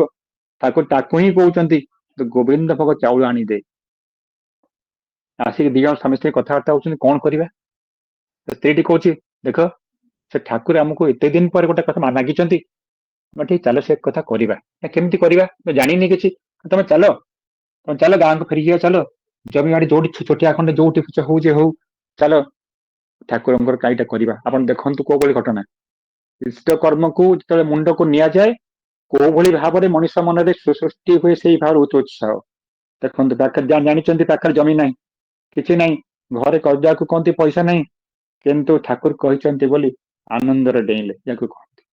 ସମିତି ଜଣ ପୁଣି ଘରକୁ ଫେରିଛନ୍ତି, ଜମିଦାର ପାଖରେ ଯାଇ କହୁଛନ୍ତି ଆଜ୍ଞା ମୋ ଗୁରୁ ମତେ ଚାହିଁଛନ୍ତି ଗୋବିନ୍ଦ ଭୋଗ ଚାଉଳ, ଆଉ ମୁଁ କଣ କେମିତି ଜମି ଟିକେ ଦେଲେ କିଛି କରନ୍ତି।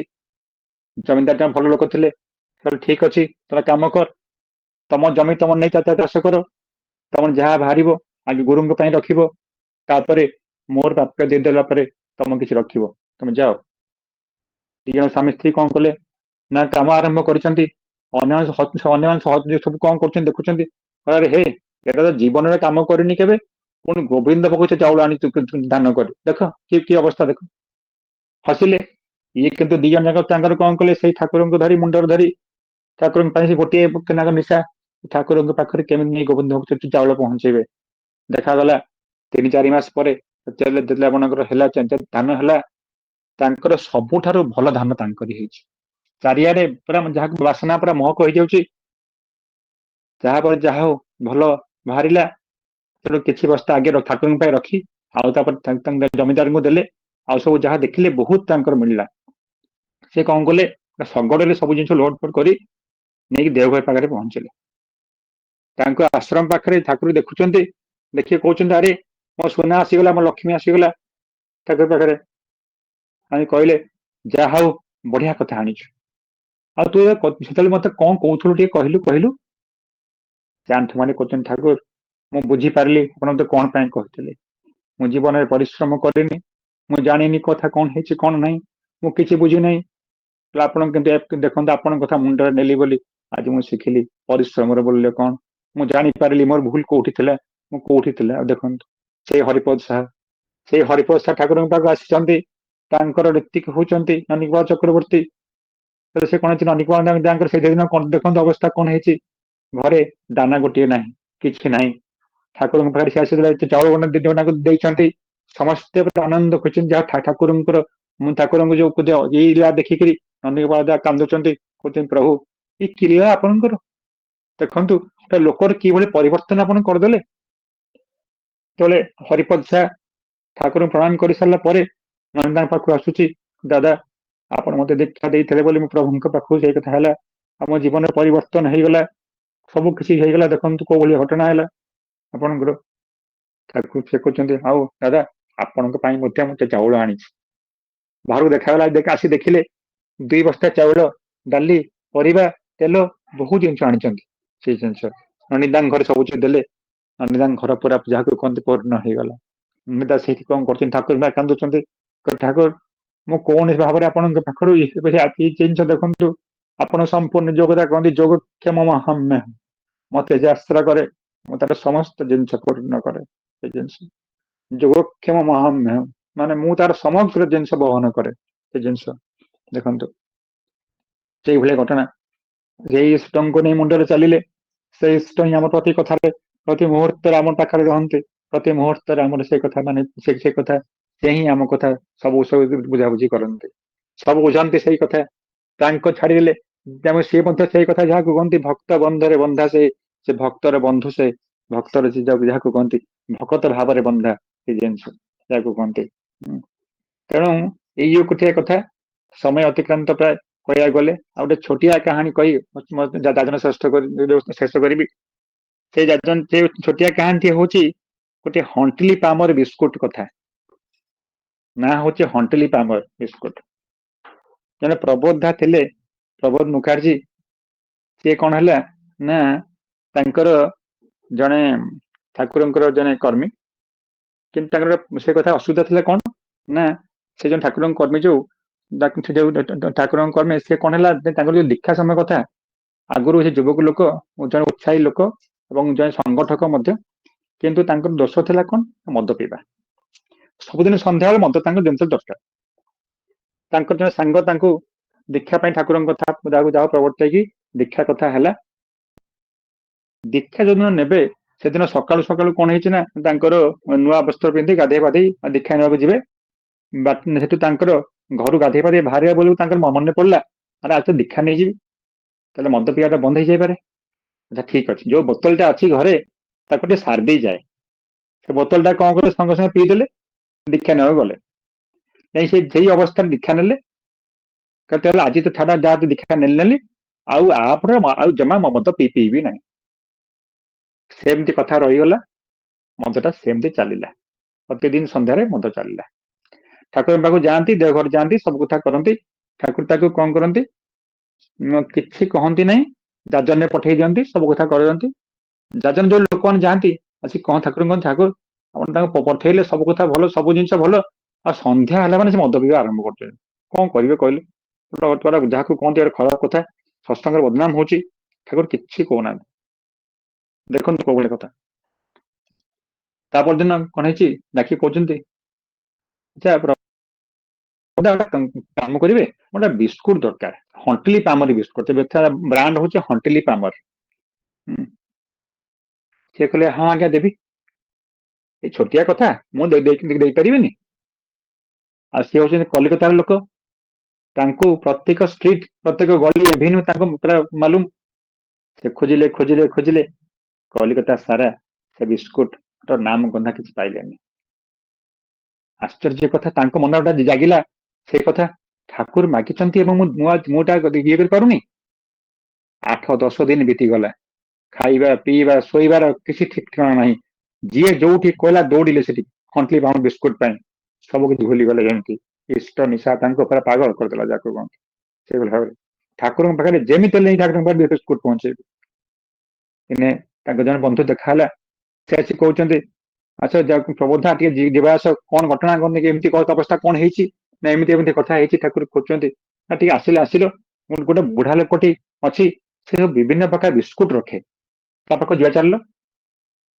ଗଳି ଦେଇ ପହଞ୍ଚିଲେ ଛୋଟିଆ ଗଳିରେ ଗୋଟେ ଛୋଟିଆ ଦୋକାନ ସେ ବୁଢା ଲୋକଟି ବିଭିନ୍ନ ପ୍ରକାର ବିସ୍କୁଟ ରଖିଛି ଦେଖିଲା ଗୋଟେ ଜାଗାରେ ଲେଖା ହେଇଛି ହଣ୍ଟଲି ପାମର ଗୋଟେ ଡବା ଲେଖା ହେଇଛି ବିସ୍କୁଟ ଅଛି ତ ନା ହଁ ଅଛି କାଲି ଦେଖିଲା ସତ କଥା ଦେଖିଲା ସେଇ ବିସ୍କୁଟ ଦେଲ ବିସ୍କୁଟ ନେଇକି ଯାଇଛନ୍ତି ଠାକୁରଙ୍କ ପାଖରେ ଦେଇଛନ୍ତି ଠାକୁର ବହୁତ ଖୁସି କରୁଛନ୍ତି ଯାହା ହଉ ଲକ୍ଷ୍ମୀ ତୁମର ବିସ୍କୁଟ ନେଇକି ଆସିଲି ବହୁତ ଖୁସି ଠାକୁର ଆସି ବାହାରକୁ ଆସିଛନ୍ତି ପ୍ରଣାମ କରି ବାହାରକୁ ଆସିଛନ୍ତି ତାର ମନେ ପଡିଲା ଆରେ 10 ଦିନ ତ ବିତିଗଲାଣି ମୁଁ ତ ମଦ ବୋତଲ ଛୁଇଁ ନାହିଁ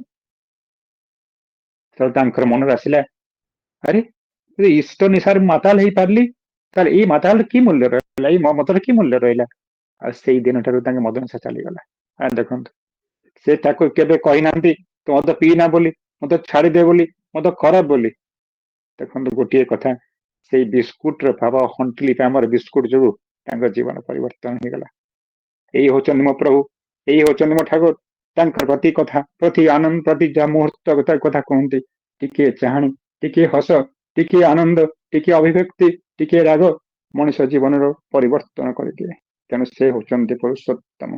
ତାଙ୍କର ସେ ଗୋଟିଏ କଥା, ଆରେ ଖାଇଚିସ୍ ତ, ଆରେ ଆଇଚିସ୍ ତ, ଲକ୍ଷ୍ମୀ ମଣି, ଏଇ ଯୋଉ କଥା ଆଜି ସେ କଥା କଣ ମାନେ ଯାହାକୁ କହନ୍ତି କଣ୍ଠ ରୁଦ୍ଧ ହେଇ ଆସୁଛି ଠାକୁରଙ୍କୁ ସେ କଥା। କେତେ ଆନନ୍ଦର କଥା, ସେ ପୁରୁଷୋତ୍ତମ 138 ବର୍ଷ ତଳେ ଏମିତି ଭାବରେ ମହାମାନବ ଜଣେ ଆସିଥିଲେ। ସେ ପ୍ରିୟ ପରମ ଯେ ବିଶ୍ୱରେ ଆସିଥିଲେ, ଯେ ବିଶ୍ୱ ପିତା ପୃଥିବୀକୁ ଆସିଥିଲେ।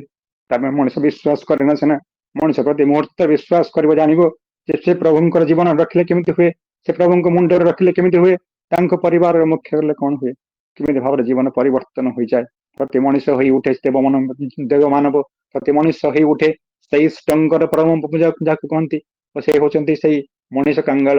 ଆସନ୍ତୁ ସେ ପ୍ରିୟ ପରମଙ୍କ ପାଖରେ ପ୍ରାର୍ଥନା କରିବା, ତାଙ୍କର ଭାବରେ ଭାବାୟିତ ହୋଇଉଠିବା, ତାଙ୍କର ସେଇ କର୍ମରେ କର୍ମାୟିତ ହୋଇ ଉଠିବା, ତାଙ୍କର ପ୍ରତି କର୍ମରେ ଆପଣ ଯୋଗାନ ଦେବା, ତାଙ୍କ ପ୍ରତି ପ୍ରତ୍ୟେକରେ ତାଙ୍କୁ ଧରି ଉଠିବା। ଆପଣଙ୍କର ହୃଦୟ ସିଂହାସନ ସେ ବସିବେ। ତାଙ୍କୁ ଆମର ଯଦି ଆମ ଭିତରେ ସେଇ ଟିକେ ମାତ୍ର ଦୁର୍ବଳତା ଥାଏ, ଟିକେ ମାତ୍ର ପ୍ରବୃତ୍ତି ଥାଏ, ତାହେଲେ ଆମ ଭିତରେ ଯୋଉ ସିଂହାସନ ଅଛି, ସେ ସିଂହାସନ ପ୍ରଭୁଙ୍କୁ ବସେଇ ପାରିବା ତ? ଆମ ମନରେ ଅଛି କାମ, କ୍ରୋଧ, ଭୟ, ଲୋଭ, ମଦ ମାତ୍ସର୍ଯ୍ୟ ଯେ ସବୁ ଅଛି, ଅହଙ୍କାର ଅଛି। ସେ ଏତେ କଥା ନେଇକରି ଯେ ମୁଁ ପ୍ରଭୁଙ୍କ ପାଖକୁ କହିବି, ଆଜ୍ଞା ଆସନ୍ତୁ ମୋ ହୃଦୟରେ ବସନ୍ତୁ, ସେ ବସିବେ କୋଉଠି? ସେ ଚାହୁଁଛନ୍ତି ହୃଦୟରେ ବସିବା ପାଇଁ, ଆମ ହୃଦୟ ପାଖରେ ବସିବା ପାଇଁ ଚାହୁଁଛନ୍ତି। ଆମର ଦୁର୍ଭାଗା, ଆମେ ହଉଛି ଅଭାଗା, ତାଙ୍କୁ ହୃଦୟରେ ବସେଇ ପାରୁନାହୁଁ। କାହିଁକି? ଆମ ମନରେ ସେଇଭଳିଆ ଜିନିଷ ତାଙ୍କୁ ବସିବା ପାଇଁ ଜାଗା ଆମ ମନରେ ନାହିଁ, ତାଙ୍କ ମନରେ ବସିବା ପାଇଁ ହୃଦୟରେ ଆମ ନାହିଁ। ଆରେ ବାହାରେ ଭାରି ଜୋର ଚିତ୍କାର କରୁଛି, ଆମେ ହଉଛି ସତ୍ସଙ୍ଗୀ, ଧଳା ଜାମା ପିନ୍ଧି ବିନା ପିଆଜ ରସୁଣ ଖାଇକି ଭାରି ଜୋର ଦେଖେଇ ହଉଛି ସତ୍ସଙ୍ଗୀ ବୋଲି, ଭିତରେ ଅନ୍ତର ପ୍ରଦେଶରେ କେହି ନାହାନ୍ତି। ଆଜ୍ଞା ଆସନ୍ତୁ, ତାଙ୍କୁ ଟିକେ ଭିତରେ ବସାନ୍ତୁ, ତାଙ୍କୁ ଟିକେ ତାଙ୍କୁ ଆନନ୍ଦ, ତାଙ୍କୁ ଟିକେ ଇଏ କରନ୍ତୁ, ତାଙ୍କୁ ଭାବନ୍ତୁ ସେ ଆପଣଙ୍କୁ କେମିତି କଥା, ସେ ହିଁ ଆପଣଙ୍କୁ ସବୁ ପକ୍ଷରେ ଯାହାକୁ କହନ୍ତି ଦେବତାରେ ପରିପୂର୍ଣ୍ଣ କରିପାରିବେ। ସମସ୍ତଙ୍କୁ ଜୟ ଗୁରୁ, ବନ୍ଦେ ପୁରୁଷୋତ୍ତମ। ଜୟ ଗୁରୁ। ଆମେ ଅଭାଗୀ ନୁହଁ, ଆମେ ସେଇ ପରମ ପିତାଙ୍କ ସନ୍ତାନ। ଅସୁବିଧାଟି କୋଉଠି? ଯେତେବେଳେ ଆମେ ଠାକୁରଙ୍କ କାମରେ ଉତ୍ସର୍ଗୀକୃତ ହଉ, ସେତେବେଳେ ଭୁଲି ଯାଉ ମଦ, ସେତେବେଳେ ଭୁଲି ଯାଉ ପ୍ରବୃତ୍ତି, ସେତେବେଳେ ଆମର ଅକର୍ମଣ୍ୟତା କଟିଯାଏ।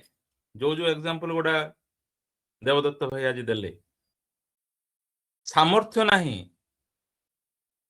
କିନ୍ତୁ ଅଜାଡି ହୋଇଯାଏ, ଯୋଉ ଗୋଲ୍ଡେନ କଏନ ର କଥା। ତ କହିବା କଥା ହେଲା ଏଇଆ, ଗୋଟିଏ ଜିନିଷ ଆମ ଶିକ୍ଷା ନେଇକି ଯିବାର ଅଛି, ସେଇଟା ହେଲା ଠାକୁରଙ୍କ କାମରେ ନିଜକୁ ଯେତେ ଡୁବେଇ ରଖିବା, ସେତେ ଆମର ଏସବୁ ଜିନିଷ କଟିଯିବ, କ୍ୟାପାବିଲିଟି ବଢିଯିବ। କିନ୍ତୁ ତାର ମିସଅଣ୍ଡରଷ୍ଟାଣ୍ଡିଂ କରିବାର ନାହିଁ। କେବଳ ଯେ ସତ୍ସଙ୍ଗ ଖାଲି ଶୁଣିବା, ସତ୍ସଙ୍ଗରେ ଶୁଣିବା, ଯୋଗ ଦେବା, ଏଇ ପ୍ରକାର ପ୍ରାୟ ମେଜରିଟି ସତ୍ସଙ୍ଗରେ ଦେଖାଯାଏ। ଦାୟିତ୍ୱ ନେବା ଦରକାର। ଏଇ ସବୁ କ୍ଷେତ୍ରରେ ଦେଖନ୍ତୁ, ଯୋଉ ତିନିଟି ଲୀଳା କାହାଣୀ କଥା କୁହାହେଲା, ସେଥିରେ ଦାୟିତ୍ୱ ନେବା ଅଛି। ଚାଉଳ ତିଆରି କରିବା, ଦାୟିତ୍ୱ ନିଆଗଲା। ସେଇ ଯୋଉ କଏନ ଅଣାଯିବା, ଦାୟିତ୍ୱକୁ ନବା ପାଇଁ ନାରାଜ, ତାହେଲେ କିଛି ଘଟିବ ନାହିଁ, କିଛି ଘଟିବ ନାହିଁ। ବସି ଖାଇଲା ବେଳେ କିଛି ମାନେ ହେଇଯିବ, ସେମିତି ହବନି, ଦୁଃଖ ଆଣିବା। ଦାୟିତ୍ୱକୁ ନବାକୁ ପଡିବ। ସେ ଦାୟିତ୍ୱ ଯୋଉଥିରେ ଜଣେ ସତ୍ସଙ୍ଗୀ ଖୁସି ଅଛି, ସେଇ କାମରେ ନିୟୋଜିତ ହେଇ ଠାକୁରଙ୍କ ପାଇଁ ମଣିଷର କିଛି ଉପକାର କରୁ, ସବୁ ଚେଞ୍ଜ ହେଇଯିବ। ଏଇ ପରିଶେଷରେ ଏଇ ମୋରାଲିଟିକୁ ନେଇ ଆମେ ଆଗକୁ ଚେଞ୍ଜ କେମିତି ହବା, ସମସ୍ତେ ସେ ଠାକୁରଙ୍କ ପାଖରେ ପ୍ରାର୍ଥନା ରଖୁଛି। ଆପଣ ମାନେ କରୁଛନ୍ତି, ଆଗକୁ କରିବେ ନିଶ୍ଚୟ, ଆପଣଙ୍କ ବଳ ଅଛି, ଆପଣ ନିଶ୍ଚିତ କରିବେ। କଥା ହେଲା, ଚେଷ୍ଟା ଲାଗି ରହିବା ଦରକାର। ରହିଲି, ଜୟ ଗୁରୁ।